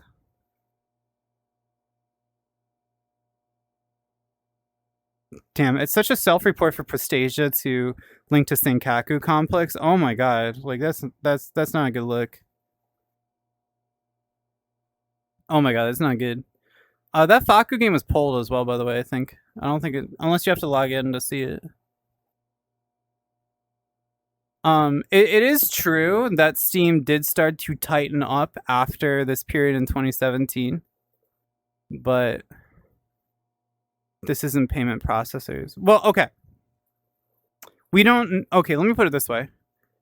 Prestasia, first of all, Prestasia only has some, like, Prestasia knows as much as the rest of us. But the other thing as well is that no one really, to my understanding, it's a little unclear whether NCOSE went after payment processors and that's why Steam pulled things back, or if NCOSE simply went after Steam. Like, NCOSE might have gone after Steam, gone after payment processors around Steam, but kept its cards tight to its chest around that fact at the time, right?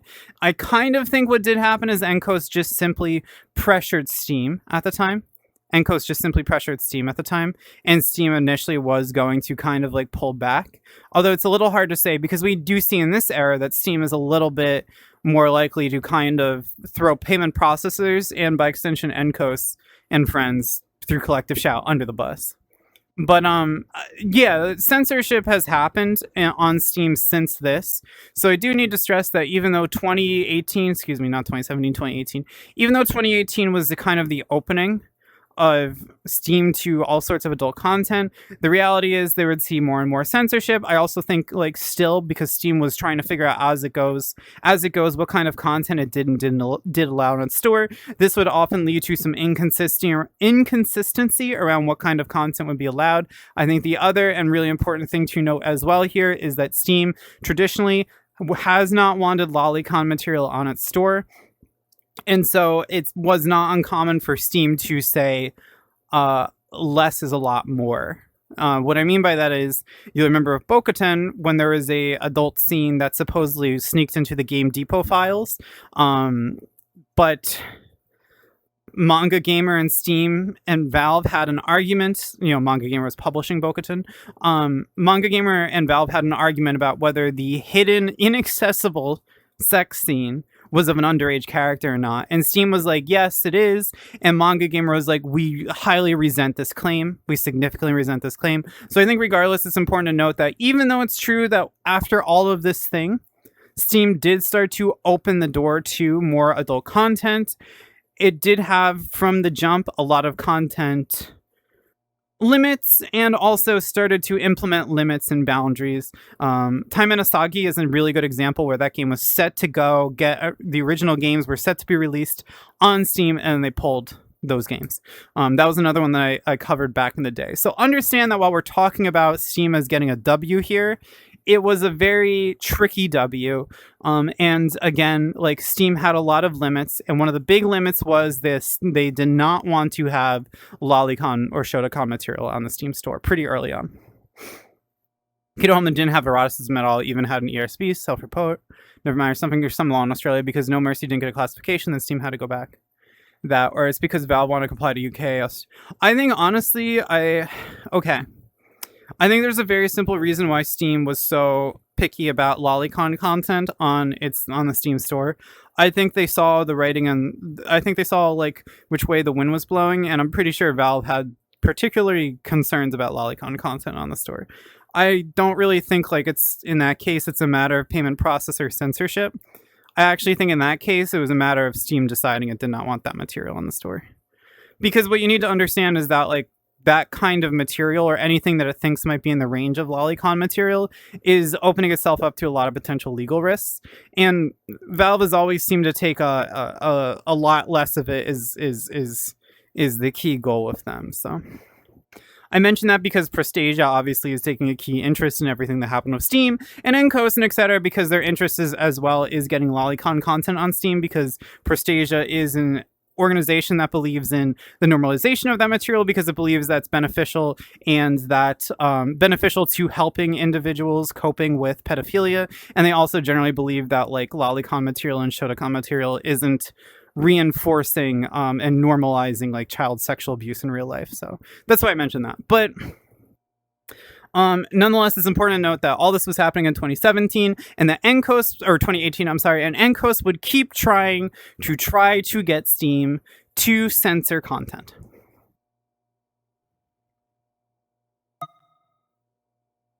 Okay. All right. So, what else was I going to say? The other thing that happens at this time is,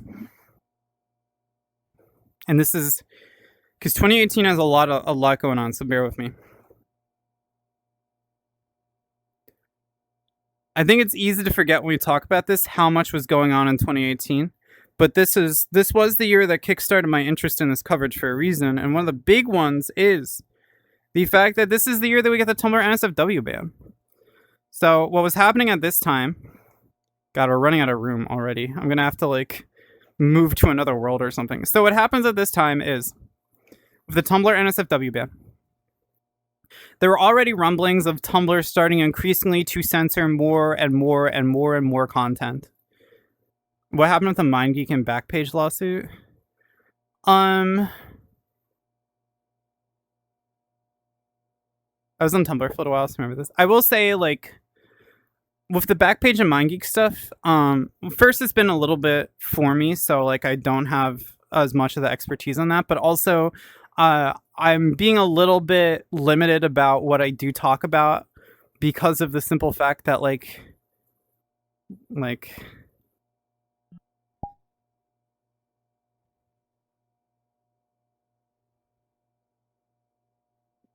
how do I do this correctly? At this point, we've been going for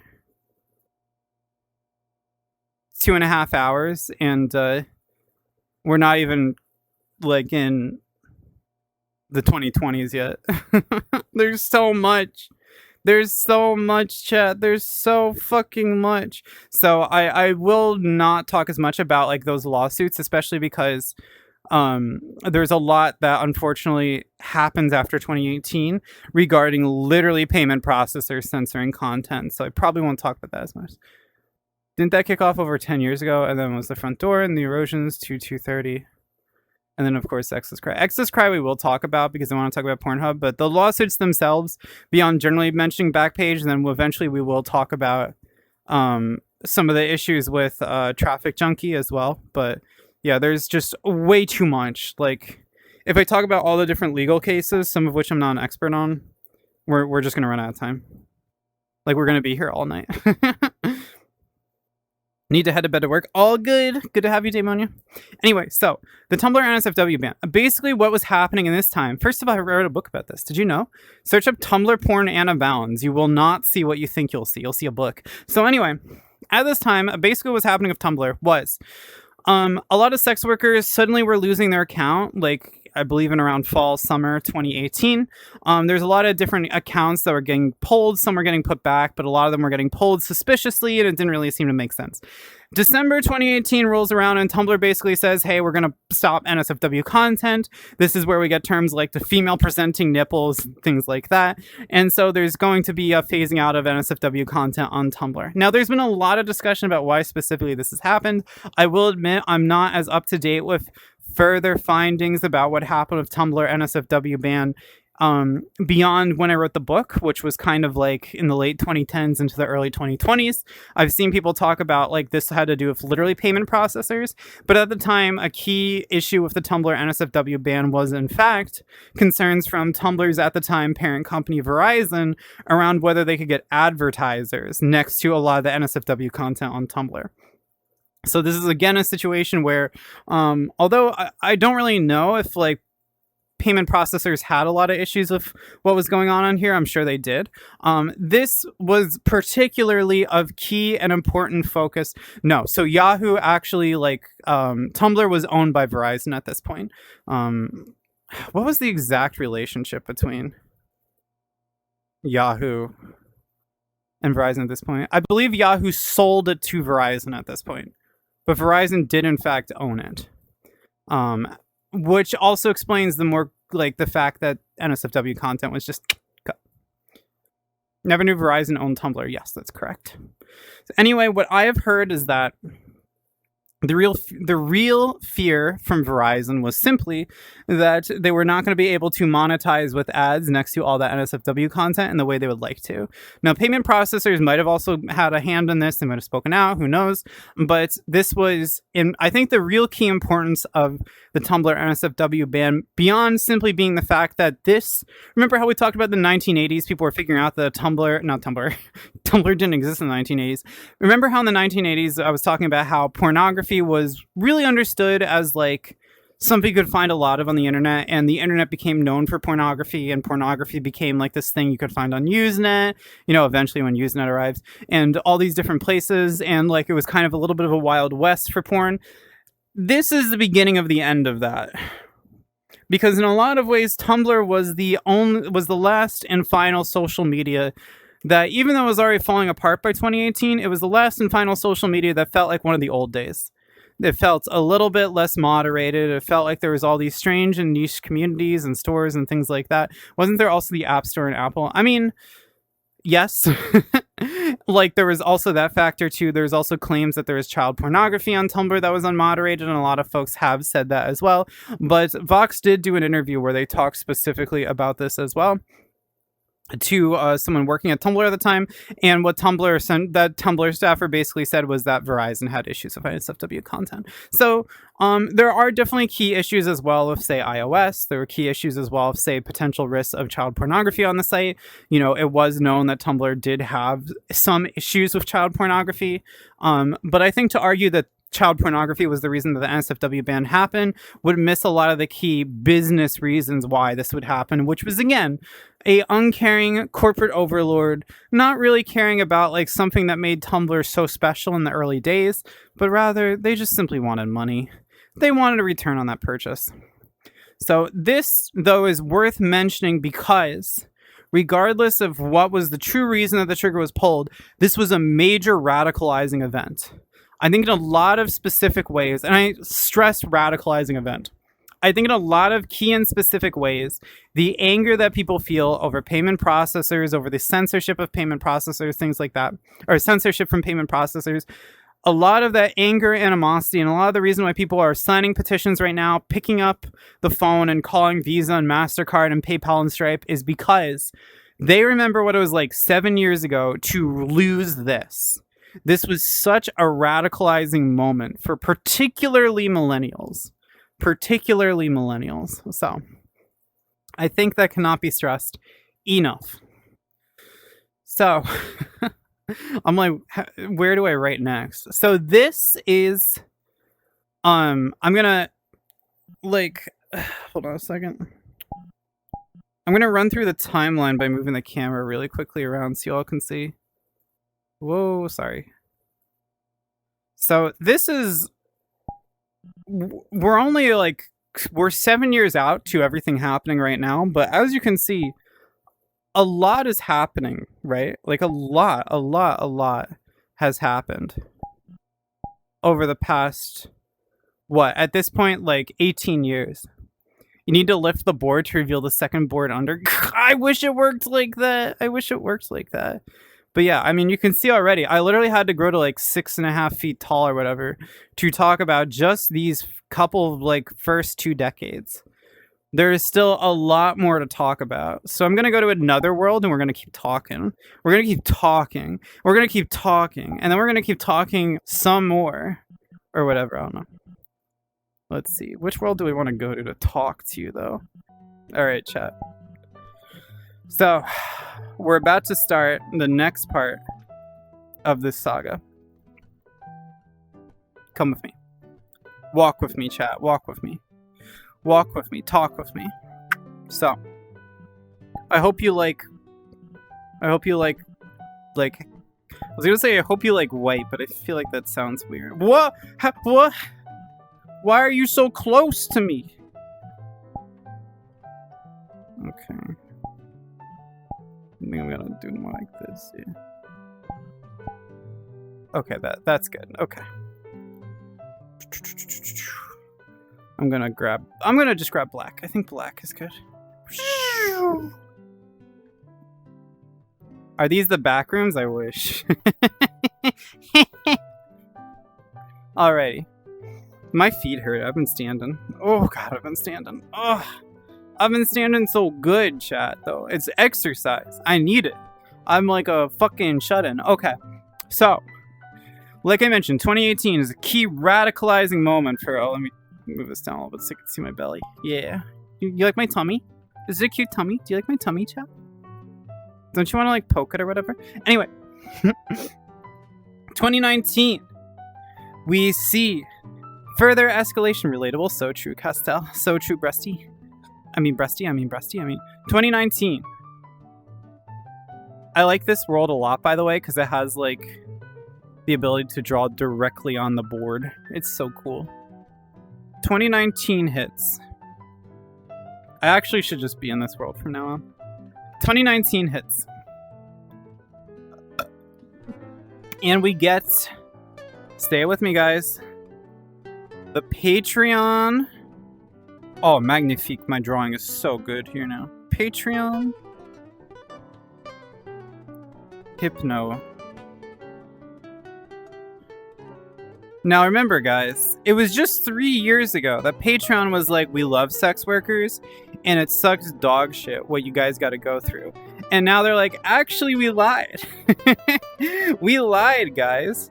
Sorry, but sucks for you. So what happens here, Patreon with their hypnosis ban in 2019 is very simple.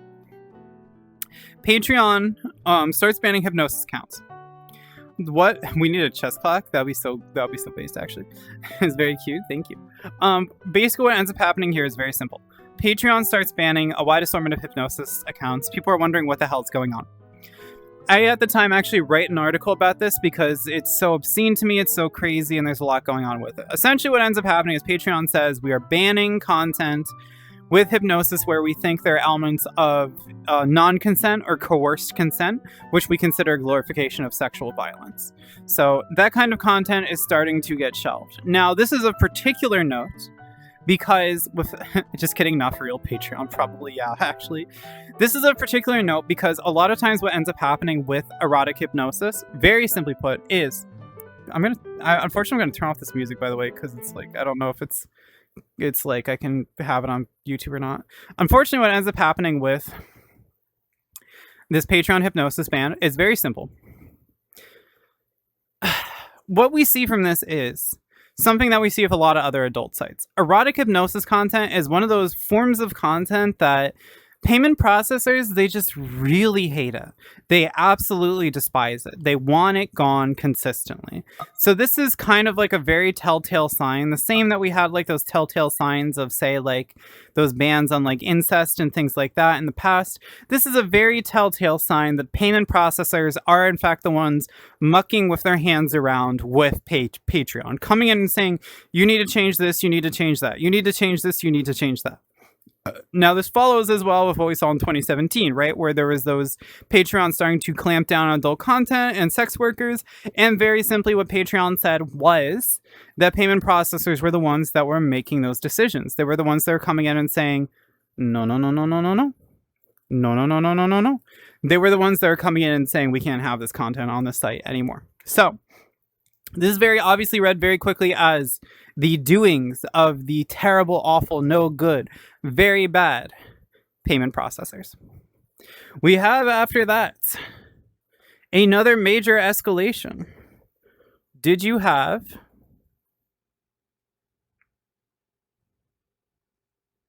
Oh, sorry, guys. One sec. I don't know why that happened.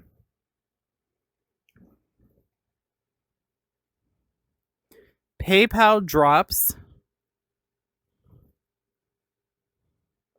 Pornhub.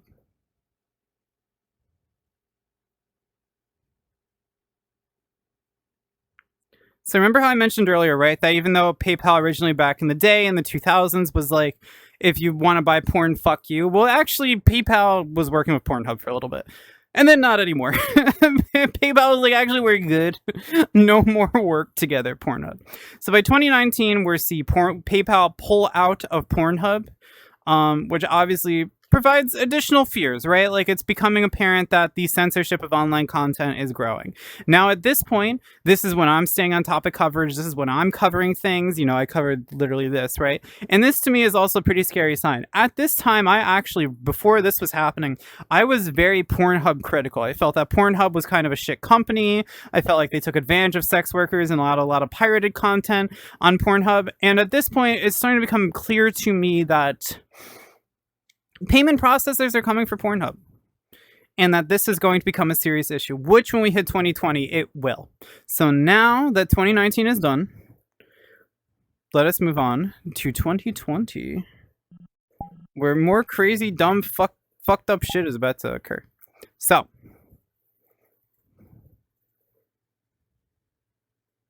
the year is... Why is that happening? That shouldn't happen. The year is 2020. I'm sorry, it's fucked up. Okay. So, in 2020, we see another major escalation from Patreon. Patreon begins cracking down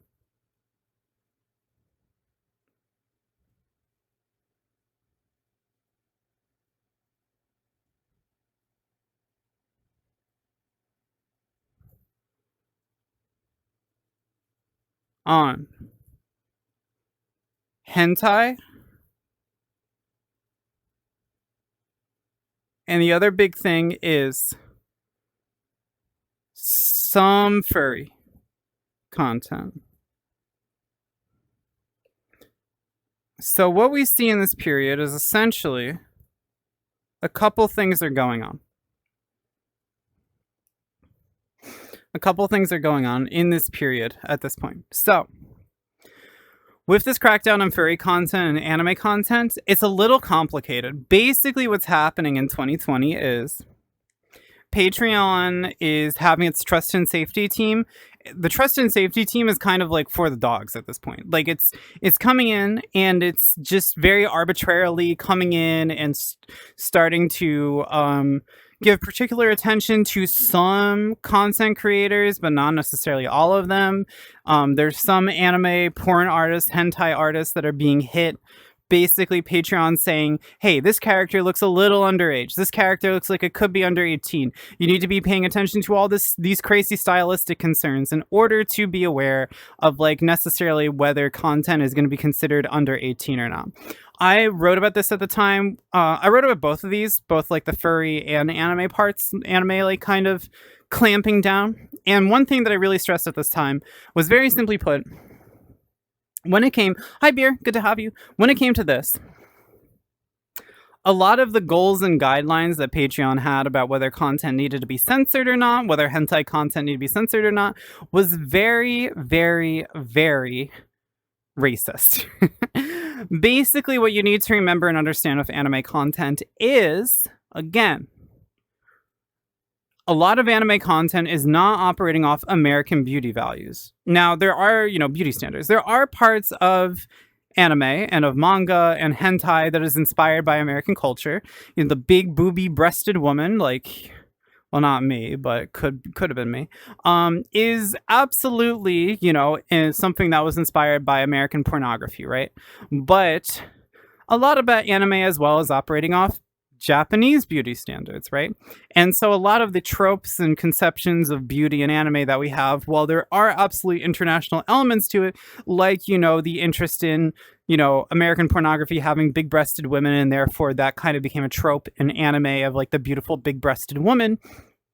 There's a lot of aspects of Japanese culture of like, the differences and sort of like, say, Japanese beauty standards, Japanese bodies, things like that, where if you're trying to insist on American beauty standards and American values of how bodies should look, you might assume that, an adult body needs to be particularly curvy. It needs to look like, have like American, like white, waspy facial features, things like that, right? It needs to be built in a way that is like, based on the American beauty standards of hourglass figure, curvy, thick hips, things like that. And so when you have a lot of artists that are from Japan or otherwise drawing into anime artwork that are working off of slightly different beauty standards or ideas of how adult characters should look, you're going to have Patreon come in and basically say, hey, we think, personally speaking, that this content looks to be of underage individuals. And you're going to have a lot of artists saying, hey, this is simply what I believe to be a beautiful and adult woman or a beautiful woman, like a beautiful, developed body. I believe that this is what, that is. And I believe stylistically speaking, this is a specific way I want to depict the kind of women I find attractive. They might be more petite. They might have more, innocent, youthful kind of figures or faces. That doesn't necessarily mean that it's lolicon content either. It's just simply the way I want to draw it. Patreon's Trust and Safety was coming in at the time and giving all of these stylistic recommendations and suggestions for how this kind of content should be depicted, how anime porn had to be depicted in order to essentially, for lack of a better way to put it, protect these artists and prevent them, well, not protect these artists from, but prevent them from being censored. So what ended up happening is a bunch of different anime artists were getting pressured from Trust and Safety to change the way they depicted characters. And there was even, I know in one case, there was an anime artist who was getting censored. In another case, there was literally like an anime-oriented artist who had to move to Subscribestar because Patreon was basically stalking their content that like had nothing to do with their Patreon content off-site and saying, oh, this is not like gonna fly if you want to be on Patreon. Like you can't have a character that's an adult woman but with no breasts. Like that was literally the case for the adult artist Slugbox. Like Slugbox's page was starting to get stalked by Patreon. So this is not even going into the fact that furry content was also getting like these sort of like mismatch. No one really knew like where exactly furry content stood, whether furry content was allowed to be on the platform or not.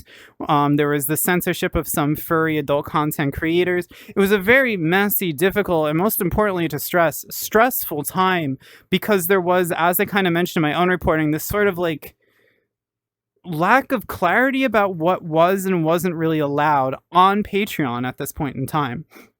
So we have an increase in payment processor-based pressure and confusion. Aside from the pandemic, this was a wild year, yeah. 2020 brings in this period where Patreon is kind of increasingly putting the kind of like screwing the nails on adult content creators.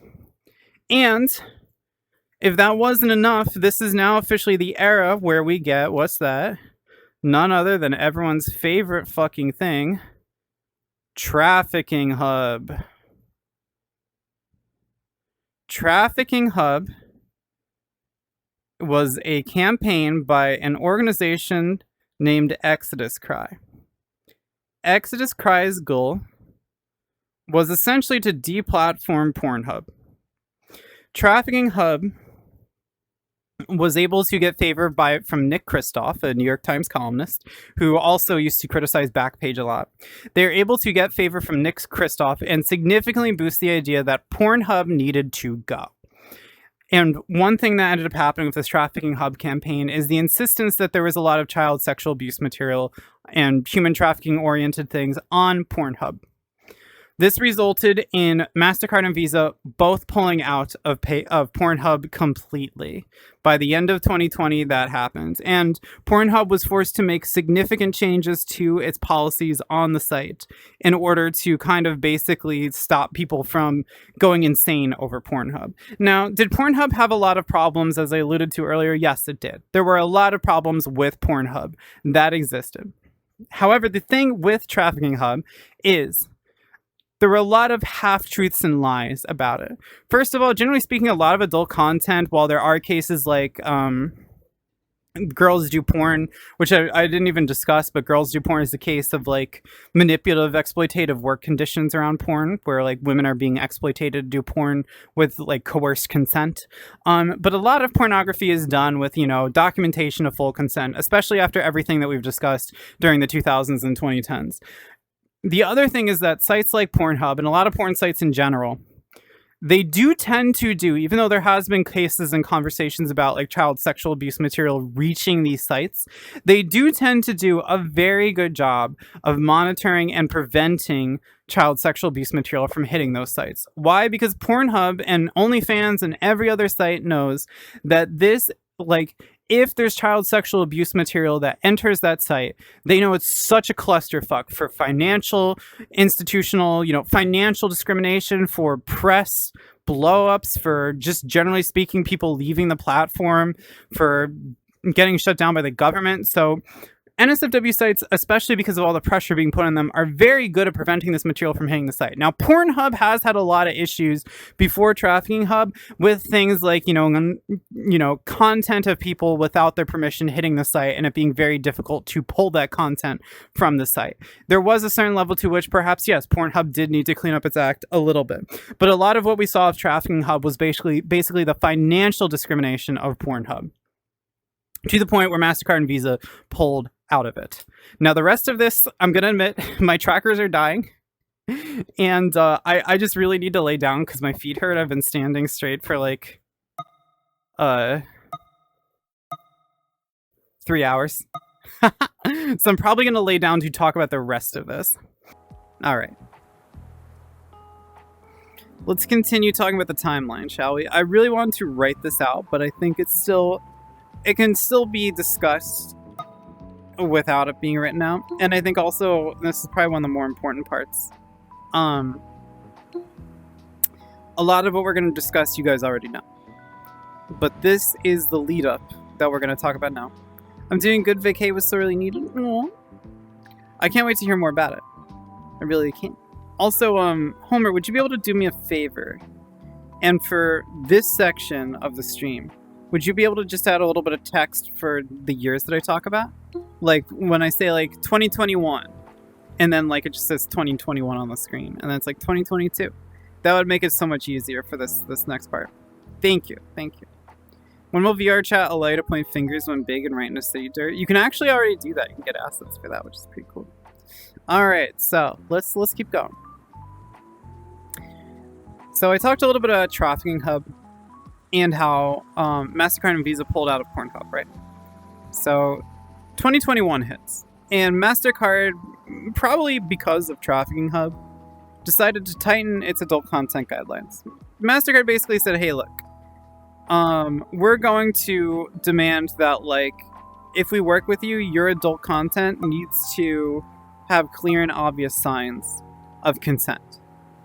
And MasterCard's changes to its adult content guidelines were pretty scary for a lot of different people within the adult content creation sphere. Pretty frightening stuff. Not because, a lot of folks don't have some elements of consent in their work, but because we're talking about MasterCard further tightening the screws on payment processors in a way where there's a lot of concern about, what is truly enough for the payment processor. This is a part where at this point, the payment processor is the one that's calling the shots about what is or isn't okay, what is and isn't allowed in content. And by payment processor here, I mean, a credit card network. And so it's obviously very stressful, right? Because no one really knows anymore now when it's going to stop. It feels a little bit like the train is off the rails. And so what ends up happening next is, in 2021, OnlyFans nearly ends explicit sexual content, then backs out of its planned ban. Banks were supposedly at fault with this. Banks were supposedly the ones demanding that OnlyFans end sexually explicit content, just have like the softest of softcore still available on OnlyFans. Public outrage eventually led to essentially OnlyFans being able to prevent this ban from being forced on them from banks. Now, it seems to be the banks themselves were the ones that were to blame for this specific instance, although one can speculate as well that payment processors might have been behind it as well, MasterCard, Visa, etc. Pretty likely, given how we know that MasterCard likes to pull the strings around what kind of content it works with. In 2022, Game Jolt bans NSFW content. This sends a lot of people to Itch.io for, adult content because they sort of are under the impression now that itch.io is really the only space that they have for adult content anymore, if they're creating a game. So Game Jolt bans adult content. It's no longer allowed on the site, NSFW content in particular, and MasterCard and Visa bows out of Pornhub's advertising company, Traffic Junkie, basically a site that you could use in order to advertise on Pornhub. This, at the time, there was a kind of a lawsuit going on around claims of, like, basically the involvement of I'm not sure if Visa, but definitely MasterCard, over supposedly like CSAM on Pornhub. 2023, itch.io bans company process payouts for certain titles due to payment processor risk. So in 2023, itch.io basically pulled aside a small but select series of games and said that it can no longer process payments for those titles through their payout system. So itch.io was basically, the way that itch.io works is you can have itch.io send you payouts in bulk.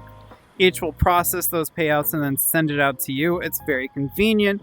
It mitigates some risk if you have, like, say, your PayPal or Stripe or Payoneer account connected to itch.io, because you're not getting paid for an adult product, you're getting paid by itch.io. So it kind of protects your account a little bit. It's also a little bit easier because, like, you know, in general, like, itch.io will send you like a tax form and stuff like that, because itch.io is the one paying you. Game Jolt, don't think I've heard of that before, but I have heard about the extensive push for consent standards in 21. So Game Jolt it still exists. It's an indie gaming storefront. Itch.io was kind of doing a victory lap around the fact that it has NSFW content, like when the 2022 Game Jolt NSFW ban happened. But yeah, Game Jolt did have NSFW content. I mean, I even remember covering an adult game on Game Jolt. But then they pulled out of that by 2022. So 2023, itch.io basically pulls aside, like, the developer behind Sisterly Lust is a really good example here of 2023. Itch.io basically pulls a certain select number of titles aside and says, we're no longer processing your titles through bulk payouts. You can no longer request bulk payouts with us. Instead, if you want to receive payment for your games, you'll have to do direct payments through PayPal or Stripe. And at the time, I don't believe they were working with Payoneer yet. I think it was just PayPal and Stripe. So this was definitely an issue for a lot of folks, because it basically meant itch.io was saying, like, we're passing the buck on to you. You take on your own risk around creating adult content on itch.io. Additionally, there was, at least in one case, someone in a region where they could not use PayPal or Stripe. It just wasn't available in the region, so it was effectively a de facto ban on their game being purchased at all through itch.io. And then Leaf, the CEO of itch.io, basically said, hey, look, like, we feel like there's a lot of risk involved with some of the titles that are being targeted, and people are putting the rev share for itch.io at 0. So, given some of the risk involved with payment processing for these games, we were basically saying, go process the games through a payment processor on your own. This obviously was very telling, because it's another step with payment processors increasing their censorious control over adult content. It's also itch.io kind of identifying and admitting that it sees some of the adult content on the site as high risk, and that they're concerned about their relationships with payment processors being further decayed over time. It's basically itch.io saying, hey, look, we understand that there's potential payment processor risk via our service. We also see in 2023 as well a crackdown from Patreon on diaper fur content. I don't mean to laugh. It's just like, oh, and also the diaper furs too, by the way. Basically, if you're an ABDL loving furry, you also got hit, by the way. Just in case you were wondering. Patreon went after you too, by the way, baby. So, yeah, so that happened, as they say. That also did happen. So,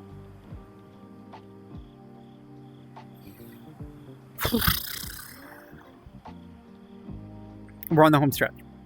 2024.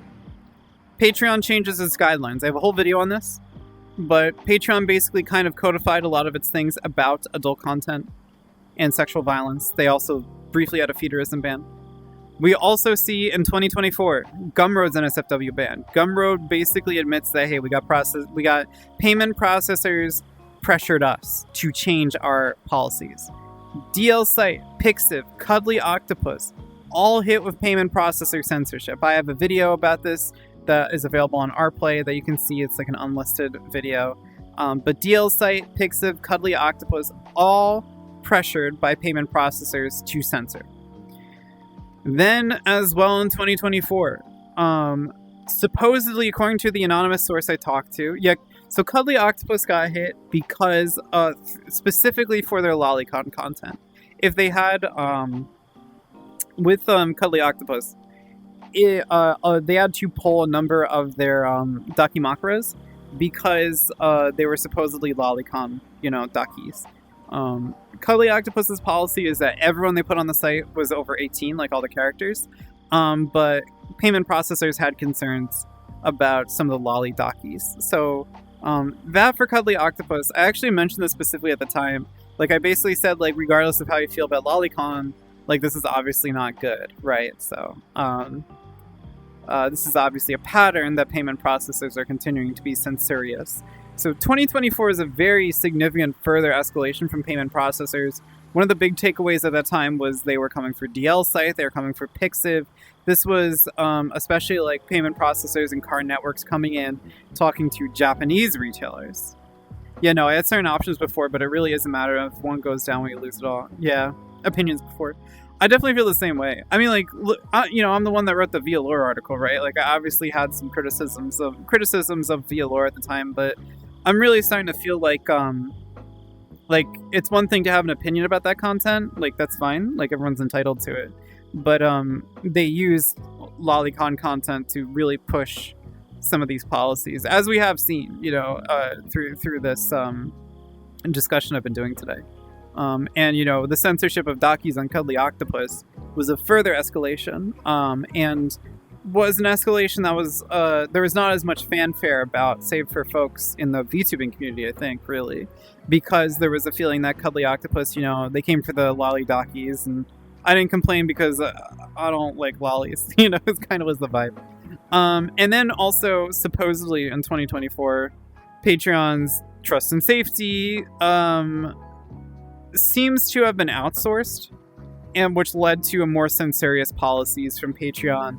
I didn't include this in the list, but a really good example here is, as I mentioned in my prior article, Kumo getting censored, even though Kumo had no lolicon model on Patreon.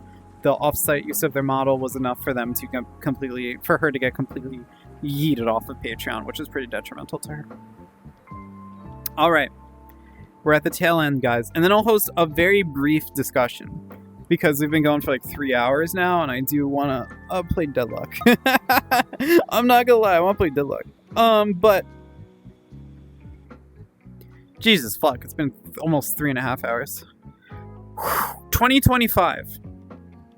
In April, No Mercy is targeted for removal from Australia, which happens. It's denied classification, effectively banning it. And gaming storefronts like Steam and Itch.io by Collective Shout. I believe the developer was the one that ultimately pulled itself out. In June, Fansly's furry ban occurs. Fansly directly points at payment processors, and there's a full hypnosis ban on Fansly. This is important to note because Patreon does not have a full hypnosis ban. Patreon has a ban based on coerced consent, non-consent. Fansly officially upped up its hypnosis ban to all iterations of hypnosis, using mesmerize, mindfuck, whatever.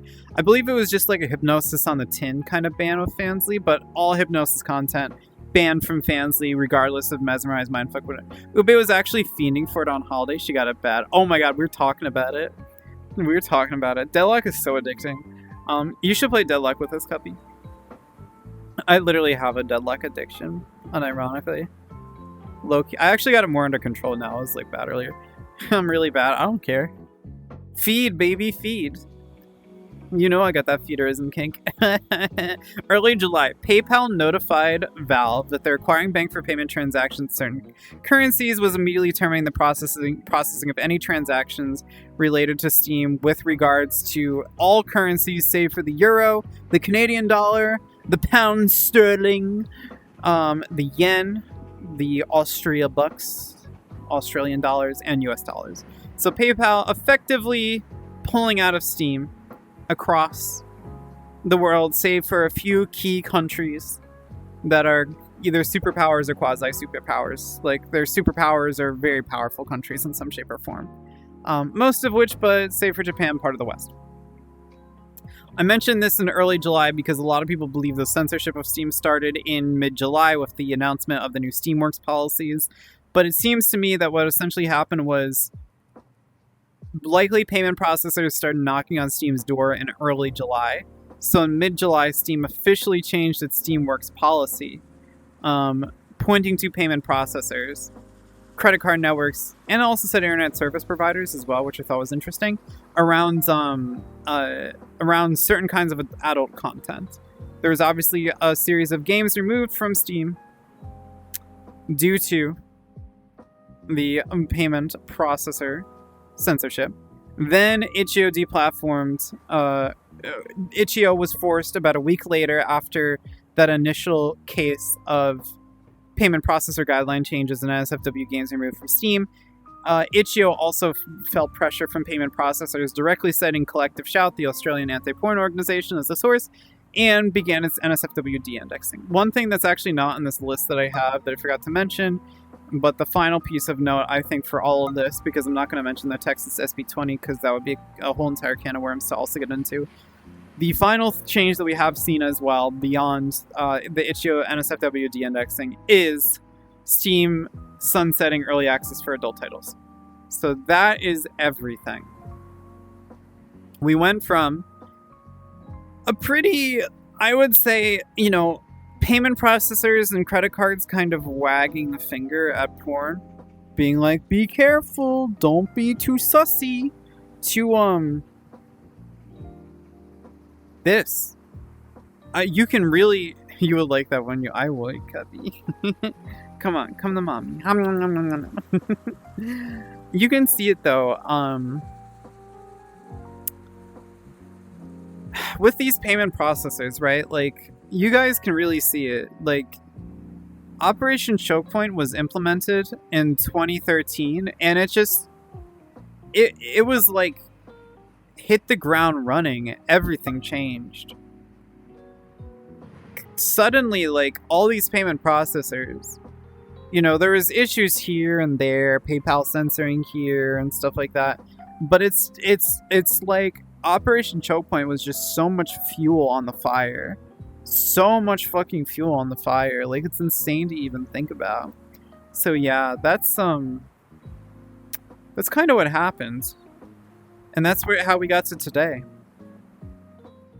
The TLDR is essentially, we started with a little bit of, issues here and there, some online censorship here and there. But Operation Choke Point kicked it all off, and step by step by step by step by step, payment processors and credit card networks gained more and more and more and more and more and more and more and more and more and more and more and more and more power until we're at where we are today, which is bad news bears, as they say. Hey Rajanka, how are you? So, with all that out of the way, does anyone have any questions? TLDR Anna does good, thank you. Hi Miwi. Oh my god, I can't believe that was basically the equivalent of doing like a 3-hour lecture. Thank you, Fukuala, for the follow. I appreciate it. But yeah, that was basically like a 3-hour lecture. Woo! Chad, is this real? Chad, am I real? Chad, are any of us real? Was chat made up by his bottom text? No. That was a lot of info. Not a question, just remind you that you asked me to poke in DMs so I don't get banned for it. Yeah, you get. Thanks for letting me know. Or thanks for reminding me. That definitely cleared up a lot of stuff. Getting philosophical on us? Philosoph-sussy. Whoa. Trying to make myself bigger. What's going on over here? What? Whoa. What's going on? Is that actually like changing things or what? Oh, I am growing. Okay, cool. That's very funny. Oh my god, I got so big and round. Oh, it's because I have it locked. That's why. It's because I have it locked. That's why I was shaking more scuff. It's because I had it locked. So whoa.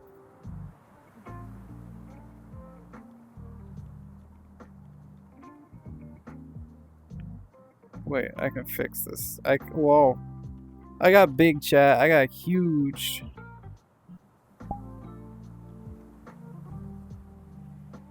A deadlocked. Shake the Anna vigorously to grow.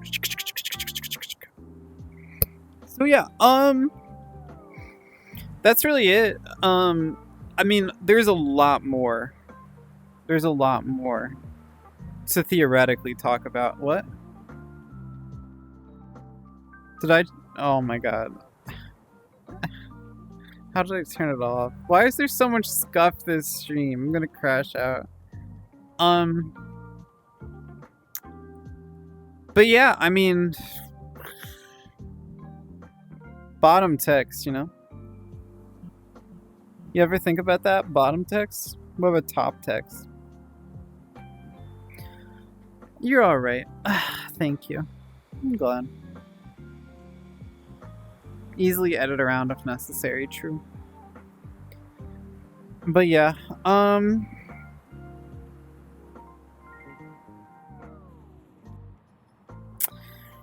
so that's what happened. Yep, that's what happened. As you can see, I think the thing switch text. I think the thing that I've really seen from all of this is just like going through this list and going through these events for the stream has really put into perspective just how bad things have gotten.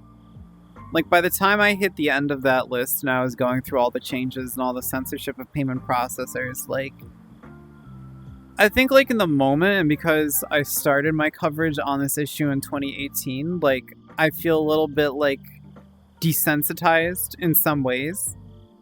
Like, I always am mad that payment processors and credit card networks and stuff have this much control in our society.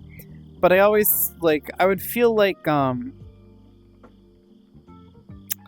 I would feel a little like desensitized. Like I knew not to trust these fucks. But I guess going through this list and just seeing how like starting in 2017, 2014, like how much censorship was quickly happening, right? And again, all really at the end of the day because of this Obama era policy.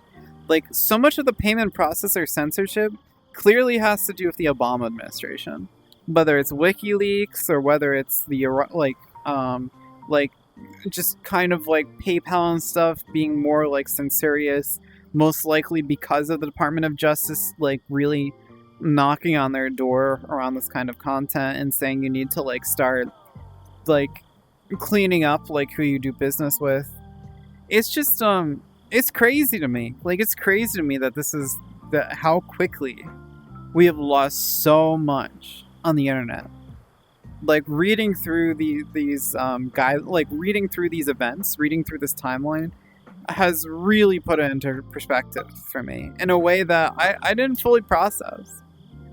But yeah, I hope this helps. I hope this helps kind of process and explain a lot of what has happened.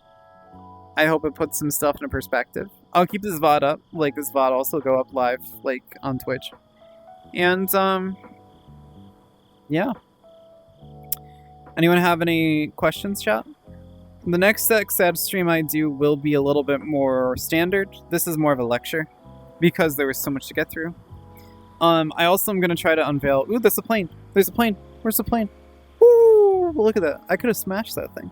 The next XED stream I do will also be a little bit more traditional and scheduled. Like I really want to partner push soon, so that means I need my schedule. Like I need scheduled time slots, not just Gorilla anymore. So, but yeah, really appreciate your work collecting all this info together as a sex ed stream. I always learn a lot from these. Thank you, Sarah. It means a lot. I'm gonna post all the information the entire timeline. Probably not tonight, probably tomorrow, because I think I need to kind of decompress. I can tell, like, yeah, I think you guys can tell that I have a little bit of a short fuse right now. I've just been a little irritable. If you really appreciate and like what I do, I just want to remind you, one of the best ways to support me is hitting that exclamation point tip, dropping a couple bucks, a couple dollary dues. Subs are always welcome. Oh, thank you. My pleasure, Coco Ren. Truly my pleasure. My pleasure. I want to remind you as well, tips are always appreciated, subs are always appreciated, follows are always appreciated, and biddies, little biddies. Those are... that actually hurt my throat. Those are always appreciated as well. It helps stream. Helps me vibe.